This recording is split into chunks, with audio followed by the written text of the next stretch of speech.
बिस्मिल्लाहिर्रहमानिर्रहीम। आज हम अभी अपना वेबिनार शुरू करने वाले हैं, तो ये बहुत ज़्यादा इम्पोर्टेंट है। आप लोगों को इसका बहुत ज़्यादा फ़ायदा होगा और आप अपनी ट्रेडिंग का स्टाइल, ट्रेडिंग की साइकोलॉजी, ट्रेडिंग के मैटर आप अपने बहुत ज़्यादा अच्छे तरीके से आप बेस्ट कर लेंगे। और आपका ये थोड़ा सा जो टाइम दिया है, जो आपने अभी इस वेबिनार को या अपनी लर्निंग के लिए, वो आप बिलीव मी कि कभी भी आपका वेस्ट नहीं जाएगा। मैं कोशिश करूंगा कि इसकी रिकॉर्डिंग भी कंप्यूटर पे अपलोड बाद में कर दूं या वेबसाइट पे या कहीं भी सोशल मीडिया पे, ताकि आप लोग इससे बार बार देख सकेंगे हमने क्वेश्चन पूछा क्या था। तो सब लोग आ चुके हैं एग्जैक्टली, तो हम अभी अपना वेबिनार शुरू करते हैं। आज के दिन में हमने जो चीज़ें अभी रीड आउट करनी है या जो चीज़ें हमने इसको करना है, वो हमारे पास ये मैंने शॉर्ट आउट किया हुआ है, ये मैंने शॉर्ट लिस्ट किया हुआ है इनफैक्ट। तो यहाँ पर हम सब चीज़ें जो हैं वो अभी इसको डिस्कस करेंगे बार बार। और मैं इसको सिंगल ही कर लूँ क्योंकि राइट साइड पे आपको जो है ना वो अभी इसकी ज़रूरत नहीं है। तो यहाँ पर अभी क्या है कि हम करेंगे इंट्रोडक्शन टू द फॉरेक्स, हम फिर बात करेंगे मार्केट साइकोलॉजी पर। ये मैं जल्दी ख़त्म कर दूंगा क्योंकि आप सब लोग ऑलमोस्ट जानते हैं कि फॉरेक्स क्या होता है, लेकिन फिर भी बहुत सारे बिगनर्स हैं जो भी जस्ट मार्केट में आए हैं और उन्हें नहीं मालूम। फिर उसके बाद टेक्निकल और फंडामेंटल एनालिसिस के ऊपर हम बात करेंगे। और फिर अंडरस्टैंड हम करेंगे कि मार्केट का स्ट्रक्चर क्या होता है और इसको हम कैसे अंडरस्टैंड करेंगे, कैसे प्ले करेंगे। तो ये सारी चीज़ें आपको काफ़ी ज़्यादा जो है वो हेल्पफुल साबित होंगी। सबसे पहले तो आपको इंट्रोडक्शन टू फॉरेक्स है। इंटू फॉरेक्स है क्या? देखें, फॉरेक्स जो है एक्चुअली दो चीज़ों का मजमू है। ये आपने सुना भी होगा, आप में से बहुत सारे लोगों को पता भी है, लेकिन फिर भी मैं आप लोगों को जस्ट एक रिमाइंड करवाने के लिए, जस्ट एक आपकी एग्जांपल, बिगिनर्स के लिए आप यूं समझ लें, कह रहा हूँ, एक्सपर्ट लोगों को मैं ये नहीं समझा रहा। फॉरेक्स असल में दो अल्फाज का एक मजमुआ है, जिसको फॉरेक्स और एक्सचेंज, ठीक है। मैं भी आप लोगों को म्यूट कर रहा हूँ, उसके लिए मैं आपसे क्षमा चाहता हूँ। तो मुझे जो है अभी क्या करना है, मुझे करना है म्यूट ऑल, ठीक है, ताकि allow parents to unmute themselves नहीं। ठीक है, अभी मैंने आप सब लोगों को म्यूट कर दिया। मैं आप लोगों का कोई क्वेश्चन ले नहीं पाऊंगा, लेकिन जब मैं आपको अनम्यूट करूंगा तो फिर मैं आप सब लोगों के क्वेश्चन जो ना वो ले पाऊंगा। फॉरेक्स जो है, फॉरेक्स और एक्सचेंज, ये दो अल्फाज का मजमुआ है। इसमें से फॉरेक्स का इन्होंने फॉर उठा लिया, ठीक है, नीचे, और एक्सचेंज का ईएक्स उठा लिया, ठीक है। तो ये असल में फॉरेन एक्सचेंज का एक मामला बना, फॉरेक्स का मामला। मींस के हम फॉरेक्स अगर कर रहे हैं तो इसका मतलब यह है कि हम फॉरेन एक्सचेंज के अंदर काम कर रहे हैं। तो फॉरेन एक्सचेंज का मतलब क्या है कि कोई भी ऐसी चीज जो आपके मुल्क से बाहर है या इंटरनेशनल लेवल के ऊपर कोई अगर ट्रेडिंग हो रही है, किसी चीज की एक्सचेंजिंग हो रही है, तो हम उसको फिर फॉरेक्स का नाम देते हैं। आप इसको किसी भी सेंस में नाम ले लें। जैसे कि हमने अभी आज शुरू शुरू में हमने पढ़ा था कि पहले तजारत कैसे होती थी, ट्रेडिंग कैसे होती थी। कि एग्जांपल, किसी एक बंदे के पास जो है वो चावल है, किसी दूसरे के पास गंदम है। तो अगर चावल की डिमांड ज़्यादा है, गंदम की कम है, तो वो दो बोरे गंदम के देगा और एक जो है वो बोरा वो चावल का ले लेगा। इसी तरह वो एक भाव ताव करते थे कि किस चीज़ की कितनी डिमांड है और उसके इक्वल कितना मामला बनता है। एग्जाम्पल, आपके पास अगर 100 रुपये है, आप मार्केट में जाते हैं, मार्केट में जाने के बाद आप 100 रुपए के कह जी मुझे टमाटर दे दें, 100 रुपए के आपको किलो टमाटर आ जाएंगे। लेकिन वही 100 रुपया अगर लेके आप सेब खरीदने चले जाएं, वो आपको एक सेब उठा के देगा। वो कहेगा कि एक सेब, वो भी छोटा, कि भाई सेब तो 500 रुपये किलो है, टमाटर 100 रुपये किलो है, तो वो आपको ज्यादा आ गया, ये कम आ गया। तो इसका मतलब ये है कि जो कमोडिटी टू कमोडिटी, जो एक चीज टू चीज, आप आसान अल्फाज में कह दूं, वो वर्थ करती है डिफरेंट। यानी किसी चीज की कीमत ज्यादा है, वो सेम प्राइस में नहीं आ सकती। किसी चीज की डिमांड जो है वो कम है, वो सेम प्राइस में नहीं आ सकती। तो वो सारी चीजों की हम इक्वल वर्थ नहीं कर सकते। तो इसीलिए जो फॉरेन एक्सचेंज है, साहिल खान ये लाइन अपनी जो है वो करें, नहीं तो मैं फिर मुझे और भी चीजें जो है ना वो करना पड़ेगा। तो मुझे जो है वो चैट आपकी, rename, start video, request host to, मुझे सारी चीज़ें जो है ना वो करनी पड़ेंगी। तो ये सारी चीज़ें इसको, हाँ, अब नहीं आपने करना। आवाज़ मेरी आ रही है सबको? प्लीज़ मुझे थोड़ा सा बताइएगा। अब मुझे मैसेज करके बता दें अगर आवाज़ आ रही है तो। कोई एक ही क्लियर? ओके ओके ओके, ठीक हो गया। अब यहां पर क्या है, ये फॉरेन एक्सचेंज का मामला यहां पे आके ये रुका नहीं कि आप चावल के बदले आप 2 बोरे गंदम दे दें या एक गंदम के बदले 2 बोरे चावल, तो इसकी वर्थ करती है कि कौन सी चीज कितनी कीमती है।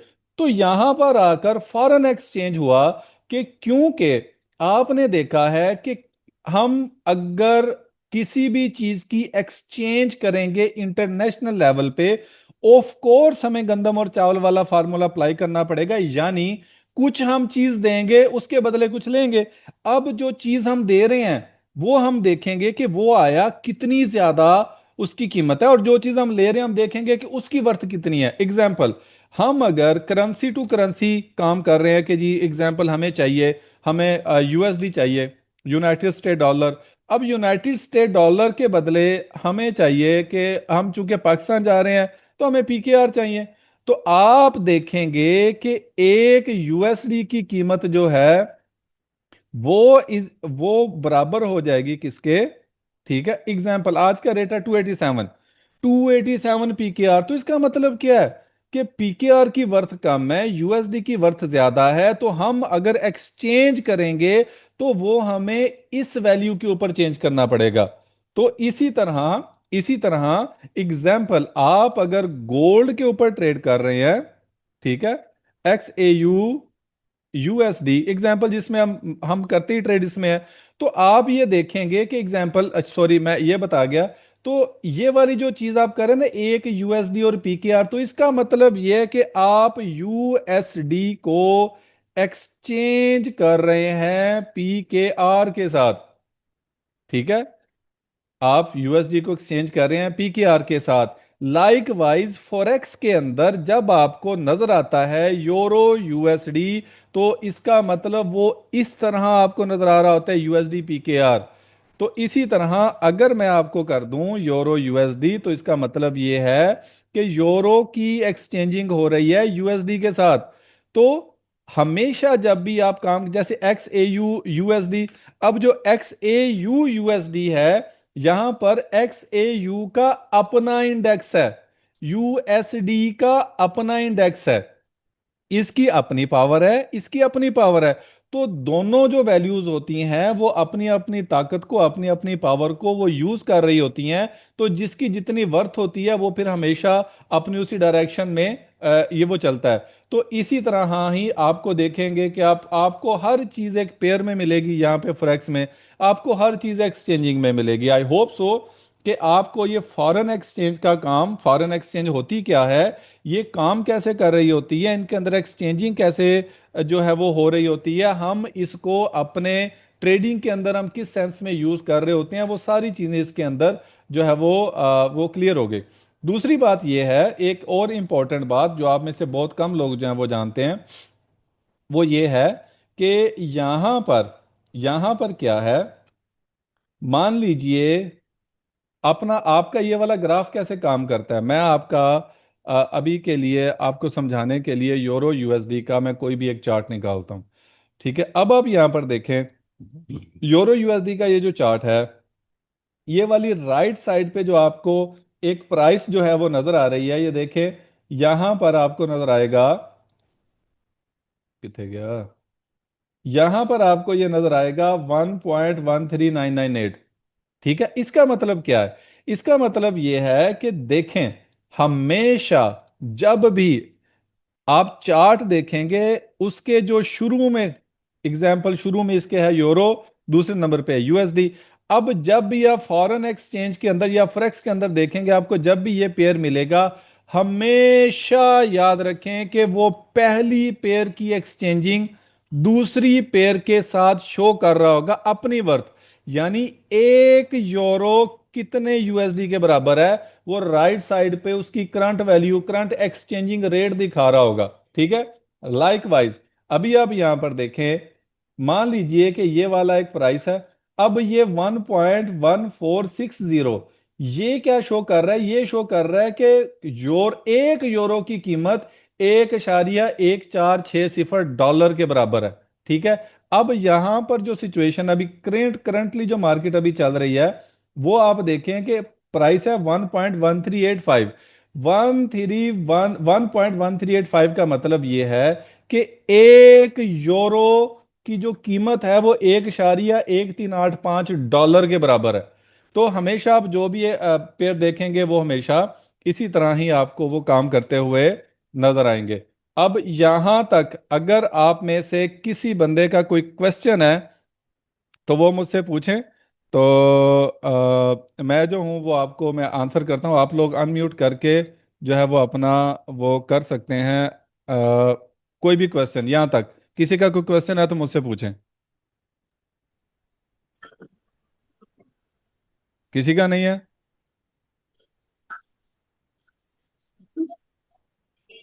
आवाज बूज मुझे आता, खैर मैंने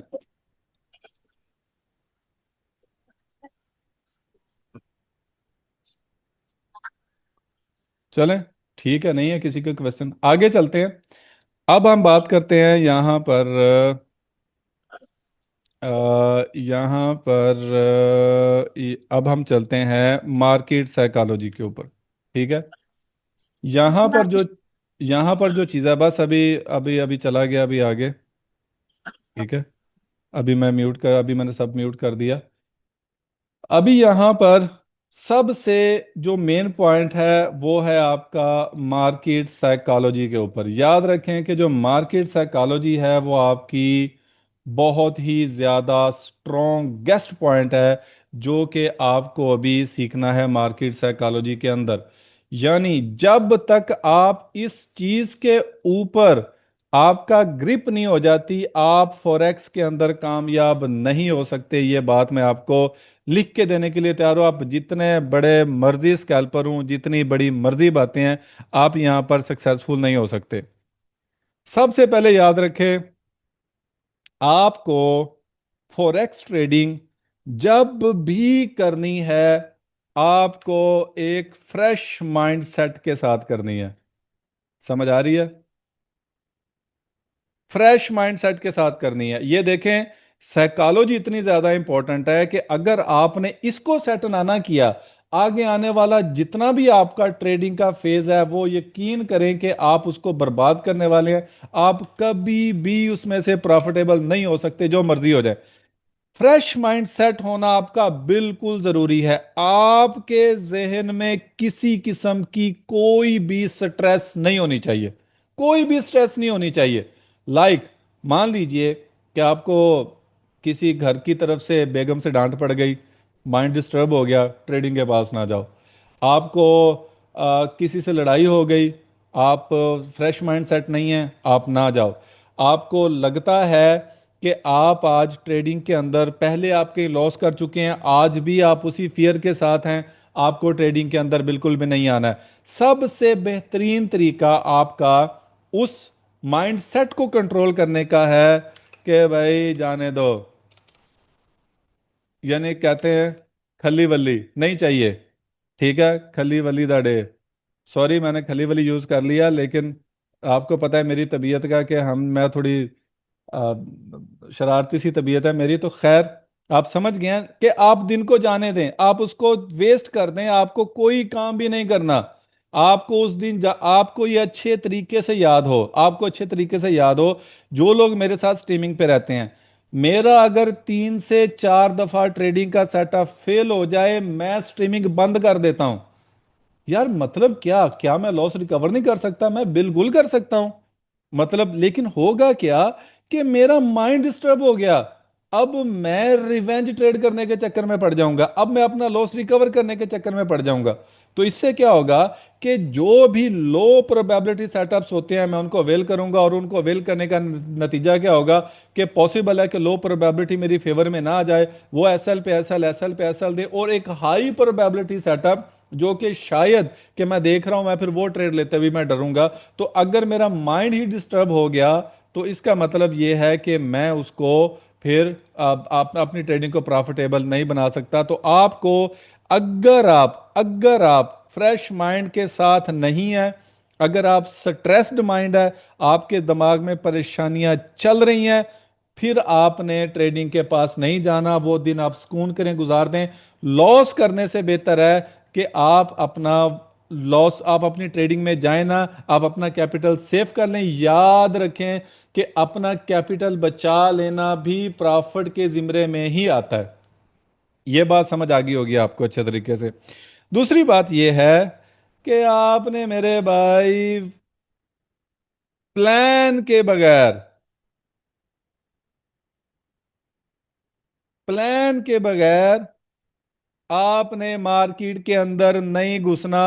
जो मर्जी हो जाए, जो मर्जी हो जाए, आपको पता होना चाहिए कि भाई आज आप अगर आ रहे हैं, आपने एक दिन का प्लान करना क्या है। यानी आप मार्केट के अंदर बैठे, सपोज मान लीजिए कि मार्केट के अंदर आप अभी आए हैं, आपको नहीं पता कि मार्केट क्या कर रही है, आपने बिल्कुल ट्रेड नहीं लेनी। आपने ये देखना है कि भाई मार्केट थल्ले आई, उते गई, स्विंग लो स्वीप किया, ऑर्डर ब्लॉक बनाया, ऊपर जा रही है, सॉफ्ट लिक्विडिटी बना रही है, ये स्विंग लो है, ये इसने एक फेयर वैल्यू गैप ब्रेक कर दिया।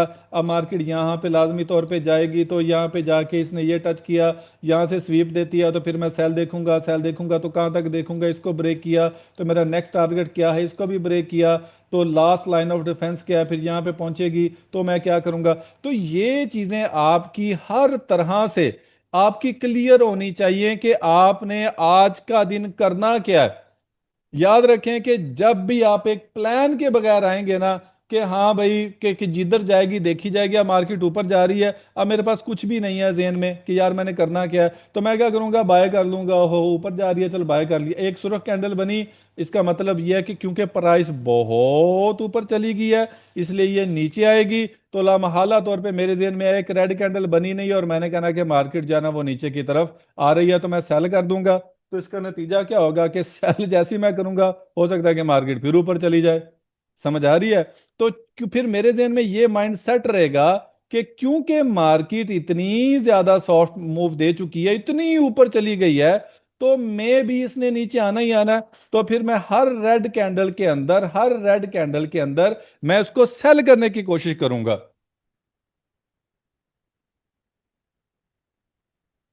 तो इसका नुकसान क्या होगा? तो इसका नुकसान ये होगा कि भाई क्योंकि मेरे पास कोई प्लान नहीं है, मेरे पास अपनी ट्रेड एग्जीक्यूशन की कोई चीज नहीं है, कोई ये मामला है नहीं, तो इसका मतलब यह है कि भाई चीजें जो है ना वो मेरे लिए फिर डिस्टर्ब होती चली जाएंगी। मैं फिर अपने आप को उसके अंदर घुसाता चला जाऊंगा, घुसाता चला जाऊंगा और लॉस करता चला जाऊंगा। नतीजा क्या होगा कि जब मुझे एक प्रॉपर सेटअप मिलेगा मैं वहां पे ट्रेड नहीं ले सकता बिकॉज ऑफ फियर।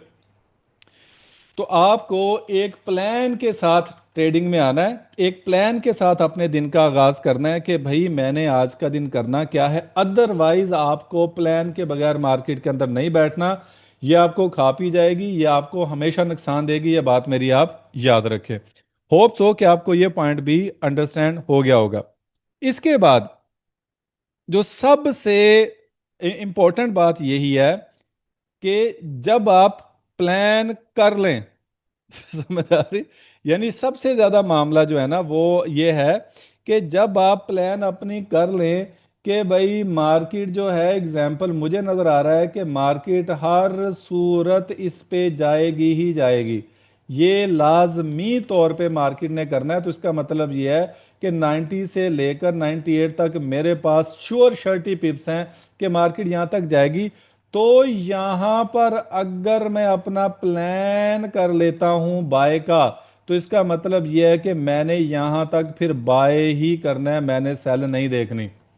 या मान लीजिए कि आपने प्लान कर लिया है कि अगर मार्केट यहां पे लिक्विडिटी स्वीप करती है, कोई कंफर्मेशन देती है, तो फिर मैं वहां पे ट्रेड लूंगा, अदरवाइज मैं ट्रेड नहीं लूंगा। तो इसका मतलब यह है कि फिर आपको किसी भी किस्म की परेशानी नहीं लेनी। समझ आ रही है? किसी भी किस्म की परेशानी नहीं लेनी। आपको जस्ट एक प्लान मिला, आपने अपना माइंड सेट बनाया, उस माइंड सेट को एग्जीक्यूट किया। आपने कहा कि मार्केट बाय जा रही है, आपने डिसीजन ले लिया, अब आपको परेशानी लेने की जरूरत नहीं। बस एनालिसिस आपने कर लिए। सबसे मुश्किल टाइम आपका एनालिसिस का होता है। याद रखें कि जब आपने आपने एनालिसिस कर लिए, उसके बाद आपको कुछ नहीं सोचना।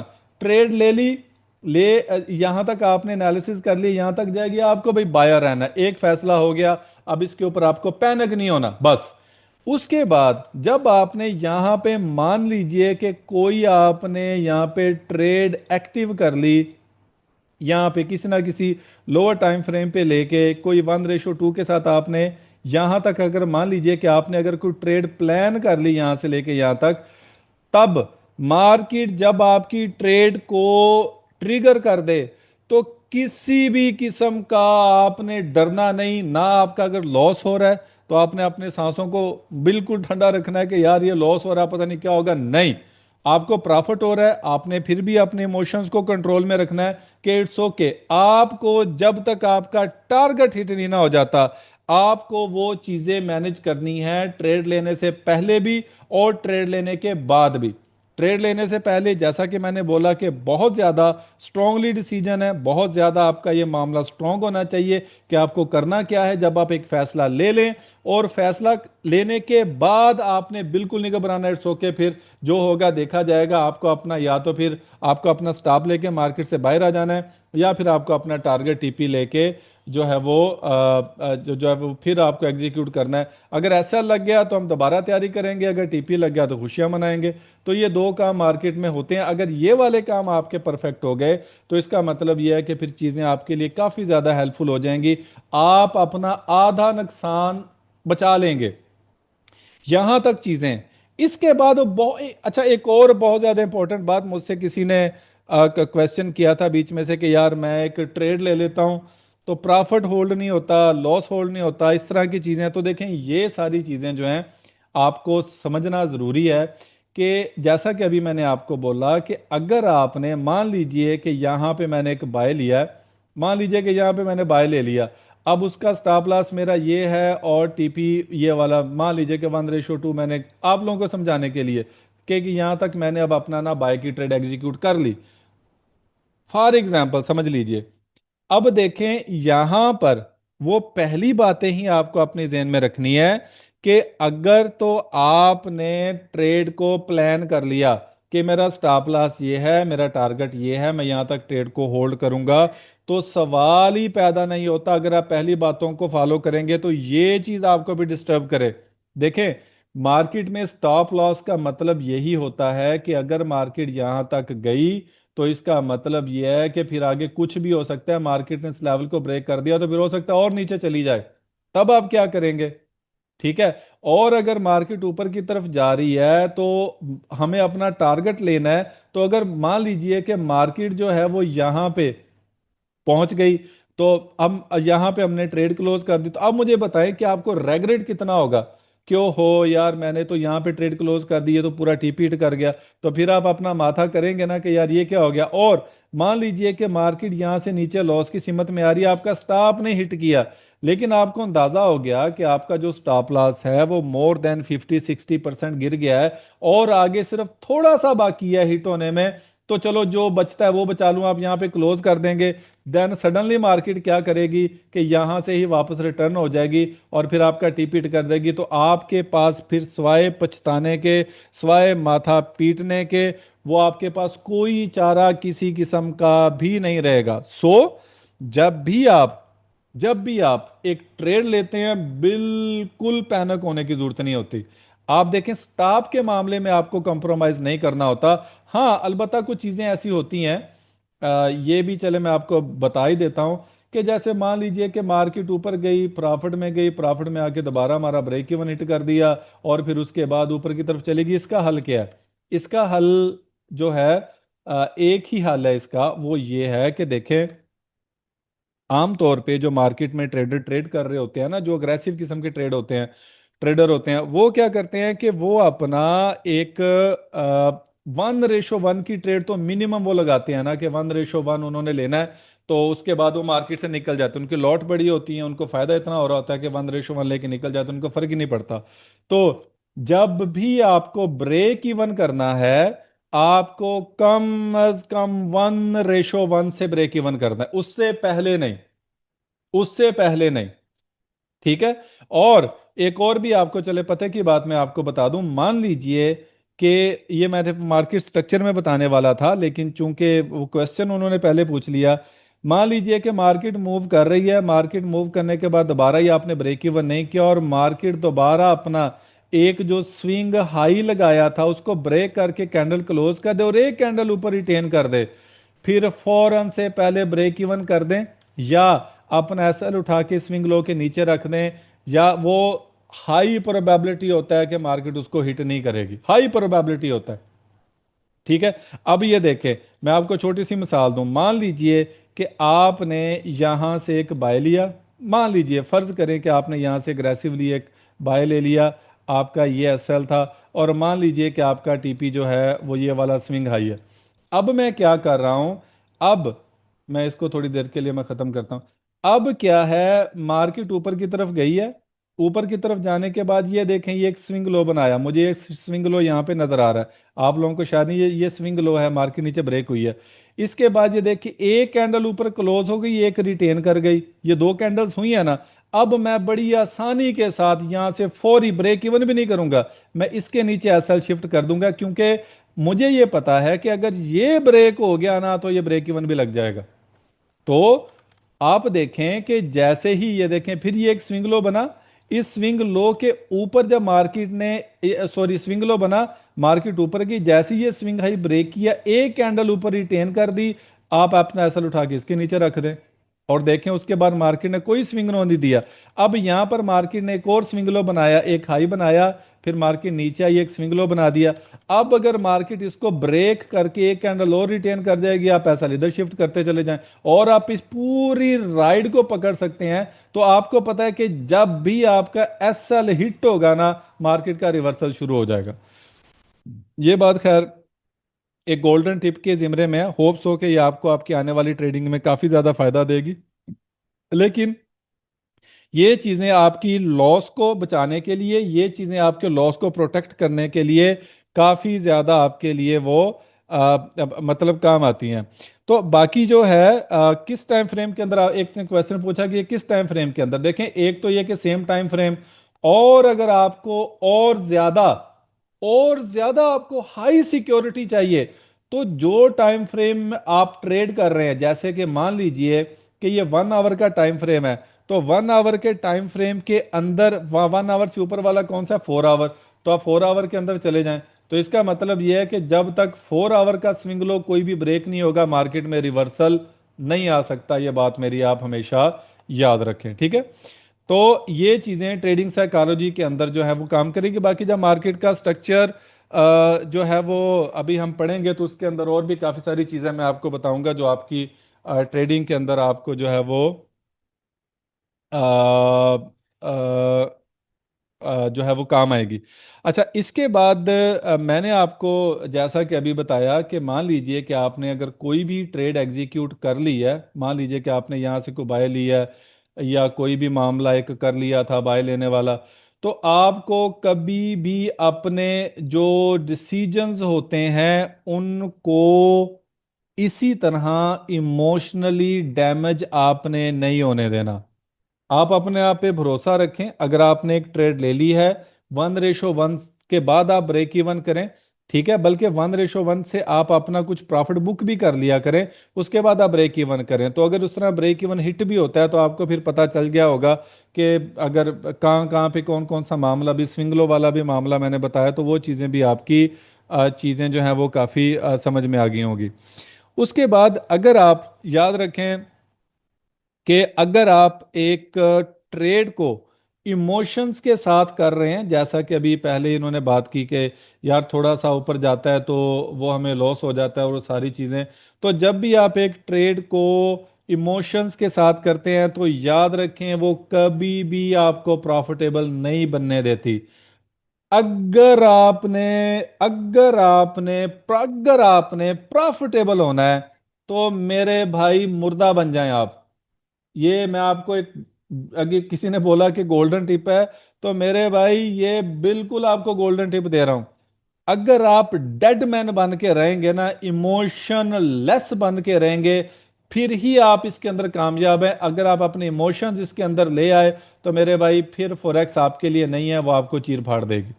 अब सेम सेम लाइक चीजें जो हैं वो आपको क्या मामला देती हैं कि यहां पर आपने बाय की ट्रेड ले ली, अब आपको लग रहा है कि ओ हो, यहाँ से लेकर यार 74 से लेके 89 तक हमारे इतने ज्यादा हमारे डॉलर बन गए, स्टिल मेरे पास टारगेट है अभी 90 पिप 100 पिप्स की मूव का। तो भाई ये 100 पिप्स मूव आपने क्यों छोड़ने हैं?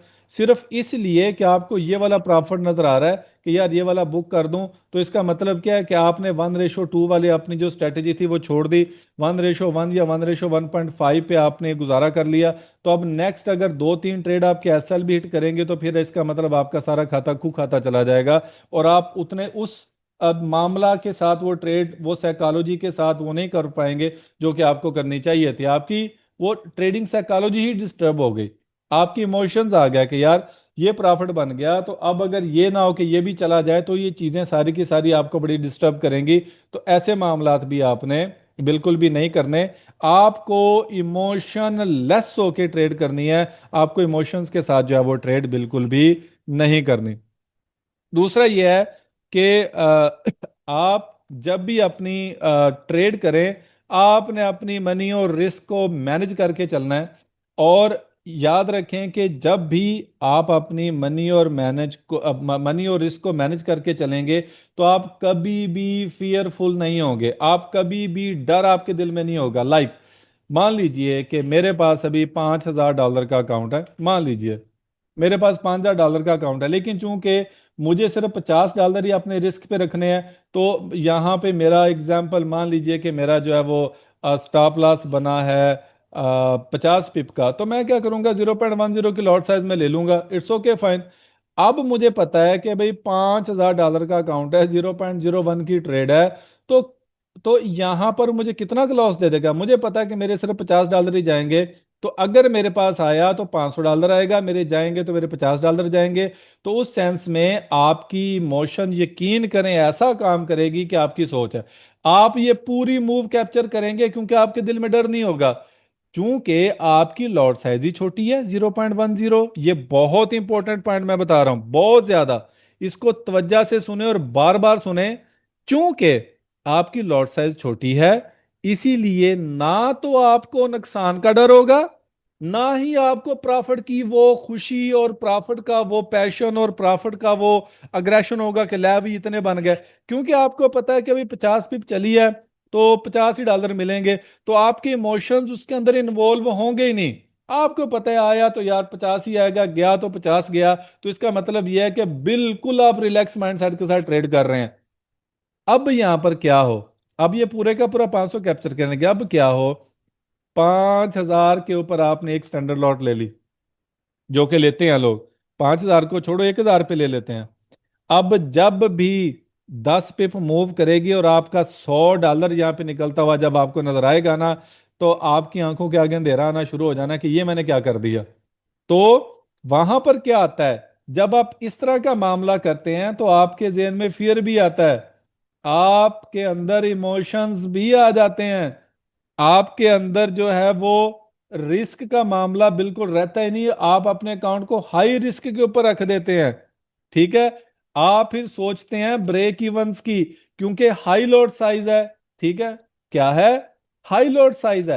हाई लॉट साइज का मतलब 10 पिप के ऊपर $100 एक स्टैंडर्ड लॉट, तो आप फिर 10 20 30 पिप के बाद ही ब्रेक इवन कर देते हैं।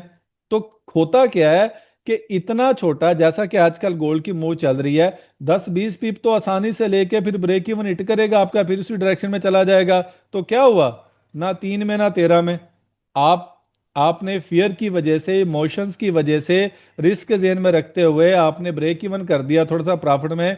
लेकिन फिर वो जब आपको ये 500 पिप की मूव देगी, तो 5,000 से जब 5,000 आपको हाथ से जाता हुआ नजर आएगा तो फिर आप आंखें मलेंगे ये क्या हो गया। फिर बात ये नहीं है कि आपके हाथ से प्रॉफिट निकल गया, बात ये है कि फिर आप दोबारा जब इस तरह की मूव कैप्चर करने की कोशिश करेंगे और थोड़ा सा प्रॉफिट बनेगा, आप ब्रेक इवन नहीं करेंगे, वो लॉस में जाएगा, तो आपकी सारी साइकोलॉजी, सारी प्लानिंग, हर चीज आपकी बेड़ा गर्क हो जाएगी। इसके बरक्स अगर आप अपना रिस्क और मनी को मैनेज करके अगर आप ट्रेड करते हैं, एग्जाम्पल आप स्टैंडर्ड लॉट आप नहीं लगाते, आपको पता है कि मैंने रिस्क और मनी मैनेज करना है, तो भाई एग्जाम्पल 0.10 आपकी सेहत पे फर्क डालेगी नहीं। ऊपर चली जाए नीचे चली जाए, आपको यहाँ तक मिल गया, आपको पता चल गया यार 500 मिल गया, अल्लाह अल्हम्दुलिल्लाह शुक्र है, बगैर रिस्क है, 50 डाले थे ना रिस्क पे, कोई बात नहीं। अब यहाँ पे मान लीजिए कि मार्केट अगर आपका स्टॉप हिट कर भी देती है तो आपकी सेहत पे फर्क ही नहीं पड़ेगा। आप फिर दोबारा अपॉर्चुनिटी ढूंढेंगे कि कोई और कंफर्मेशन दी तो मैं फिर दोबारा बाय करूंगा, चूंकि आपके फिर दोबारा 50 ही स्टेक पे लगेंगे, इसलिए आपको फिर फर्क नहीं पड़ने वाला। अगर आपको 1:2 भी मिल गई तो आपका जो है वो प्रॉफिट भी मिल गया, आपका लॉस भी रिकवर हो गया, आपके इमोशंस भी इन्वॉल्व नहीं हुए। तो ये चीज़ें आपको यकीन करें कि इतना ज़्यादा आपको ये ट्रेडिंग के अंदर इन्वॉल्व है ना, ये नासूर है आपकी ट्रेडिंग के लिए। जब तक इसको रिमूव नहीं ना करेंगे आप ट्रेडिंग में कभी भी एवर नेवर जो है वो मींस कि आप नहीं इसके अंदर प्रॉफिटेबल हो सकते, ये मार्क माय वर्ड्स मैं अभी कह रहा हूं, कभी भी आप प्रॉफिटेबल नहीं हो सकते। ठीक है। तो यहां पर अभी क्या है, आपको इन सब चीजों का जो है वो अभी ख्याल करना है, और आपको इसका ख्याल बड़े अच्छे तरीके से करना है। तो अभी मैं जो है वो जो है वो आपका अगर किसी का यहां पर कोई सवाल है तो मुझसे पूछे, अनम्यूट कर सकता है कोई तो कर ले यहाँ पे जल्दी से। भाजी जो आपने बोला अभी, हम्म। $5,000 में $50 का वो करके, तो अगर उसके जगह पे ऐसा करें कि $50 ही रखें, $100 ही रखें जितना रिस्क वो लेना है, और उसको जगह पे स्टॉप लॉस नहीं लगाए, तो वैसा नहीं कर सकते? ना ना ना, स्टॉप लॉस के बगैर आपने ट्रेड करनी नहीं। ये पहला रूल आप उसके अगेंस्ट जा रहे हैं जो कि मैंने आपको बताया, पहले रूल के अगेंस्ट चले गया कि ट्रेड विदाउट प्लान। तो आपको तो मैंने अभी समझाया कि ट्रेड तो प्लान के बगैर आपने करनी है ही नहीं। नहीं, जो आपने बताया जैसे $5,000 ना रख के जितना हमको स्टॉप लॉस रखना है उतना ही हम उस पे वो करें, तो वैसा भी तो कर सकते हैं प्लान। मुझे कई आपका बार क्या होता है, मार्केट स्टॉप लॉस सेट करके वो निकल जाती है, तो उसके लिए। मेरी जान के टोटे, बात तो यही है ना। अब अगर आपके जहन में ये है कि मार्केट हमारा स्टॉप लॉस हिट करके चली गई ऊपर की तरफ, तो यही तो हाँ जी। बात मैंने आपको भी समझाई कि आपको मान लीजिए कि आपकी अगर स्टॉप लॉस हिट कर गया, स्टॉप लॉस हिट करने के बाद लास्ट में मैंने भी आपको ये बात बताई कि दोबारा कोई कंफर्मेशन दे रहे हो तो भाई आप दोबारा कंफर्मेशन के साथ बाय में बैठ जाओ ना। जी समझ मान लीजिए, अच्छा गया। मान लीजिए, मैं आपको थोड़ी सी मैं समझाता हूं कि यहाँ पे मान लीजिए कि मार्केट ने नीचे की तरफ आया, आपका स्टॉप हिट किया। अच्छा मार्केट, आपके कहने के मतलब ये है कि मार्केट स्टॉप हिट करके फिर ऊपर गया। अब आप ये देखें कि आपके जहन में ये एक सोच आ रही है कि मार्केट अगर स्टॉप हिट कर रही है, आ तो नीचे ही रही है ना, आ तो नीचे ही रही है, तो इसका मतलब जी। क्या है कि नीचे से ही तो ऊपर जाएगी। तो अगर नीचे हम्म, आ गई, आपका स्टॉप हिट कर दिया, तो मेरे भाई दोबारा एक कंफर्मेशन ढूंढो ना, उस कंफर्मेशन पे ट्रेड ले लो, क्या मसला है। नहीं सही। ठीक है। हाँ जी, ठीक है किसी भाजी। किसी का और कोई क्वेश्चन। अमजद भाई, जयपुर भाई, हाँ जी। ये रिवर्सल पूछना का था कि बात जब बताइए आप कि ब्रेक वहां से इवन का कहते हैं तो रिवर्स हो जाती कितने है, परसेंट बुक करेंगे? वो उस टाइम हाँ जी, डिस्टॉर्शन आ गई थी तो समझ नहीं आई वो बात। किस टाइम पे डिस्टॉर्शन आ गई थी? वो जहाँ पे आपने बताया था ना कि वहाँ स्विंग लो अच्छा आप ब्रेक ना, करे तो। हाँ मैं बात वो रिकॉर्डिंग आपको मिल जाएगी, आप और भी बहुत सारे लोग हैं इंशाल्लाह। मैं ये ना आप ना हैंड रेज कर दिया करें, मैं नाम इस तरह ना अभी बोला था, तो आप ना एक तो 1:1 के बाद आप ब्रेक इवन कर लिया करें।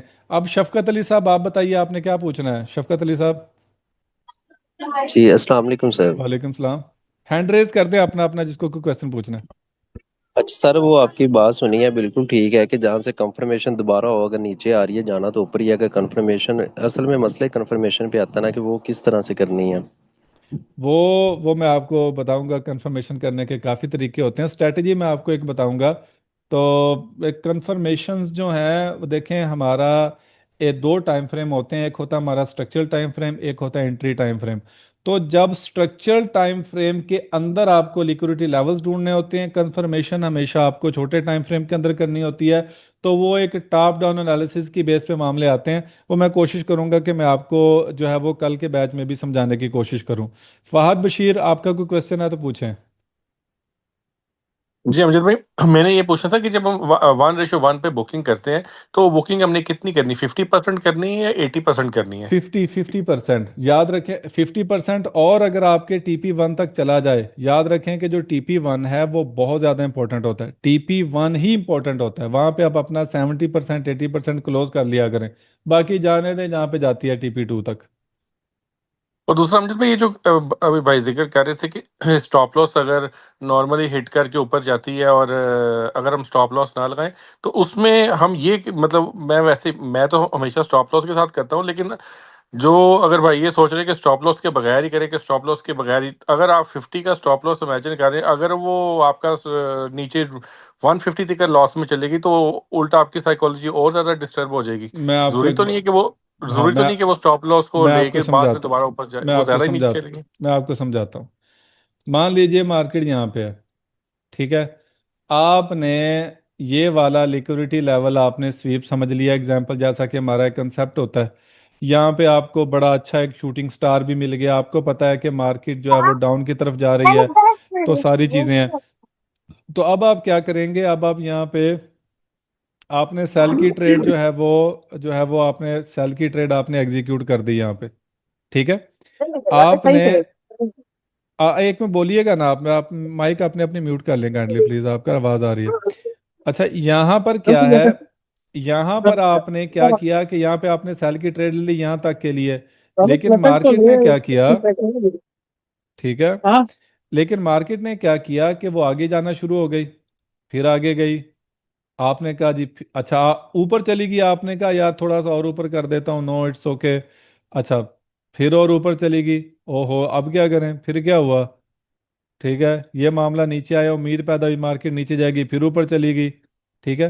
अब आप मुझे बताएं कि ये जो मार्केट का बिहेव है, ये देखें, ये एग्जांपल आप इससे भी ऊपर कर देंगे, तो मुझे आप एक बात बताएं कि यहाँ पर हमें एक एविडेंस मिला सेल का, हमने सेल कर दिया।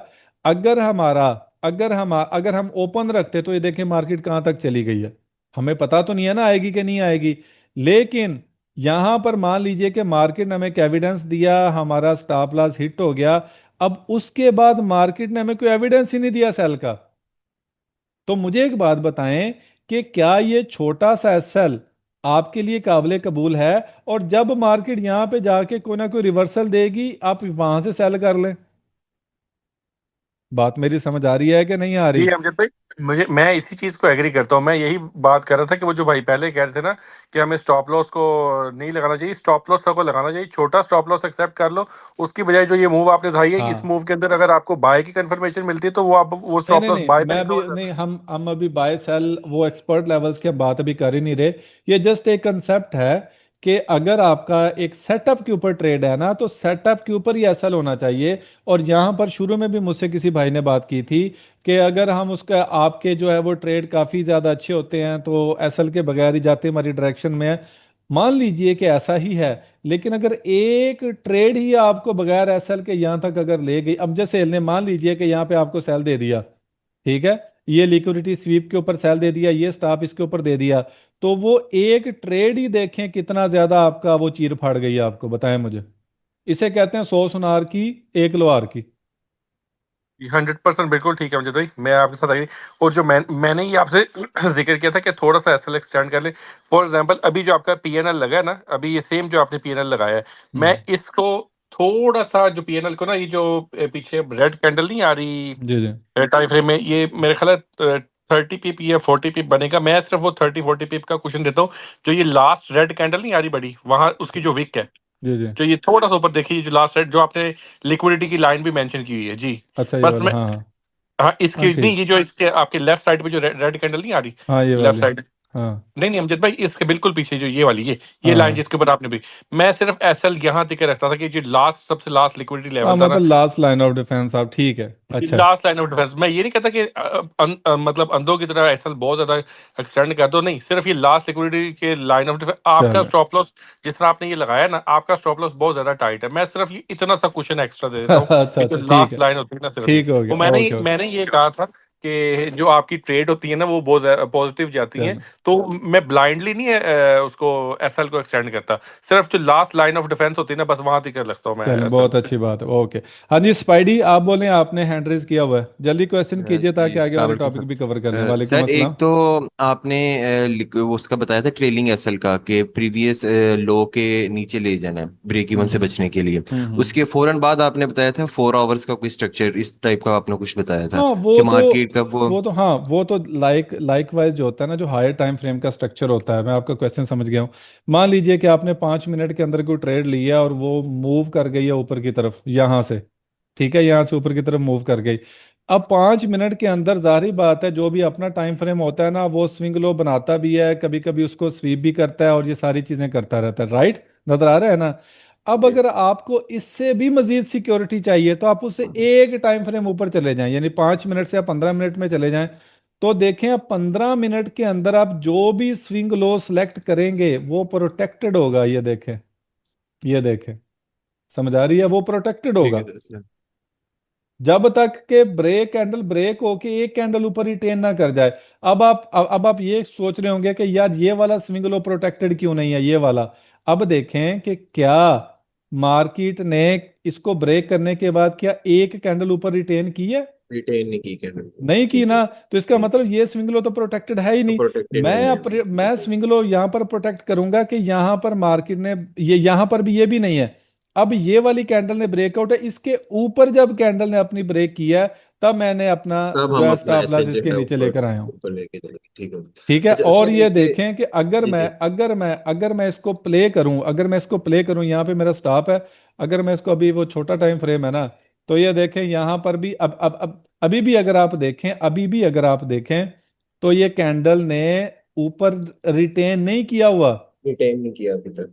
तो बिल्कुल ये ठीक। स्विंग लो तो अभी भी प्रोटेक्टेड है। अभी तो भी जब प्रोटेक्टेड ये है। जब इस कैंडल के ऊपर क्यों कैंडल क्लोज हो जाएगी, तो फिर मैं अपना स्टॉप लॉस उठा के इसके नीचे रख दूंगा, अगर आपको एक लंबी मूव कैच करनी है, Yes, जब तक के वो होती है। बात समझ आ गई? बिल्कुल ठीक है। सर एक और क्वेश्चन था मेरा। जी जी पूछें, वो वसीम सपोज भाई ने भी हमारे पूछना। पास सपोज हमारे पास कैपिटल ज्यादा है, बड़ा है, अगर $2,000 है या $3,000 है हाँ और हम हाँ। लॉट साइज छोटी रखते हैं, नहीं, फिर भी तब आपने हम ओपन नहीं छोड़ना, फिर भी ओपन नहीं छोड़ना, तो मुझे वो पता लग नीचे गया। से अगर वो दूसरी हैच कर लें, अगर ना, नीचे हैज से एक का और तो सवाल सेटअप। ही पैदा नहीं होता ना, हैज आपने लेना ही नहीं, आपने सिर्फ स्टॉप लॉस लेना है और आपने अपना काम जो है ना वो आगे करना, that's it. Thank you sir. Okay, Wasim Cheema Jatt साहब, बताइए। वसीम चीमा भाई, मुझे लगता है हेलो हाय कर। आईफोन भाईजान कौन है? आईफोन वाले साढ़े एंड्राइड वर्गे बंदियां ਨੂੰ भी पूछें, क्वेश्चन क्या है यार आपका? अपना अपना माइक अनम्यूट कीजिए पहले। सर अस्सलाम वालेकुम। वालेकुम अस्सलाम। ये कौन बात कर रहा है, वसीम सर या उसामा आईफोन? उसामा बात कर रहा हूँ। जी उसामा भाई। सर मोस्टली जैसे आपका अगर कोई भी सिग्नल भी अगर आता है तो आप मोस्टली उसको 40-50 पिप्स के बाद कह देते हैं कि एस एल मतलब ब्रेक इवन कर दें। ऐसा क्या? एक मिनट, कोई अनम्यूट करके बोलेगा क्या 40-50 पिप्स के बाद हम कहते हैं ऐसा? नहीं सर, नहीं सर। ये सर मिनिमम 100 पिप्स पे आप कहते हैं। या 1:1 के बाद? अगर इसका मतलब one forty ratio fifty one pip hundred forty pips के फिफ्टी बाद। पिप्स का एसएल होगा तो 40-50 पिप्स के बाद ब्रेक इवन होगा, राइट? जी जी बिल्कुल ऐसे ही कह रहा हूँ मैं। अच्छा जी जी। लेकिन वो बात करने का मकसद ये है, अब जैसे समटाइम पार्शियल क्लोजिंग भी होती है, लेकिन 0.03 अगर लॉट साइज है किसी का भी, हम्म।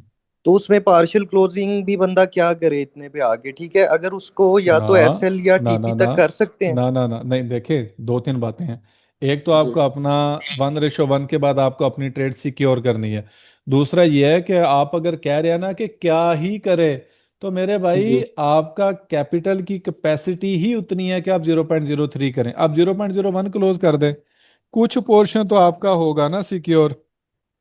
अब बात मेरी समझ रहे हैं? मतलब जी।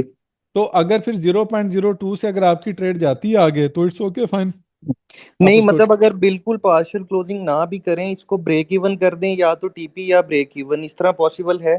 तो बिल्कुल पॉसिबल है। आपको पता तो है कि अल्लाह पाक के फजल से फिलहाल हमारे सिग्नल्स, हमारी ट्रेड्स तो टीपी हिट करती हैं, जी जी बिल्कुल। और हमारे बड़े नफे तुले लिक्विडिटी बेस्ड टारगेट होती हैं, इसलिए वो हिट कर जाते हैं। जैसा कि अभी लास्ट सिग्नल दिया था गोल्ड का, लास्ट सिग्नल मैंने गोल्ड का दिया था, मैंने आपको बोला था कहाँ पे, पता नहीं क्या बोला, यहाँ पे था 4042 के एरिया में कहीं करके, आई डोंट नो। जी तो मैंने आपको बोला था कि मार्केट यहाँ से गिर जाएगी, लाइक वाइज यहाँ तक मैंने एक सिग्नल दिया था, मैंने कहा 4042 से पहले मैं इसको सेल नहीं देख रहा। आप में से याद है, किसको याद है? तो देखें जी जी 4042 के एरिया लेकर वो गिर गई ना, वो अलहदा बात है कि फिर यहाँ से उठी।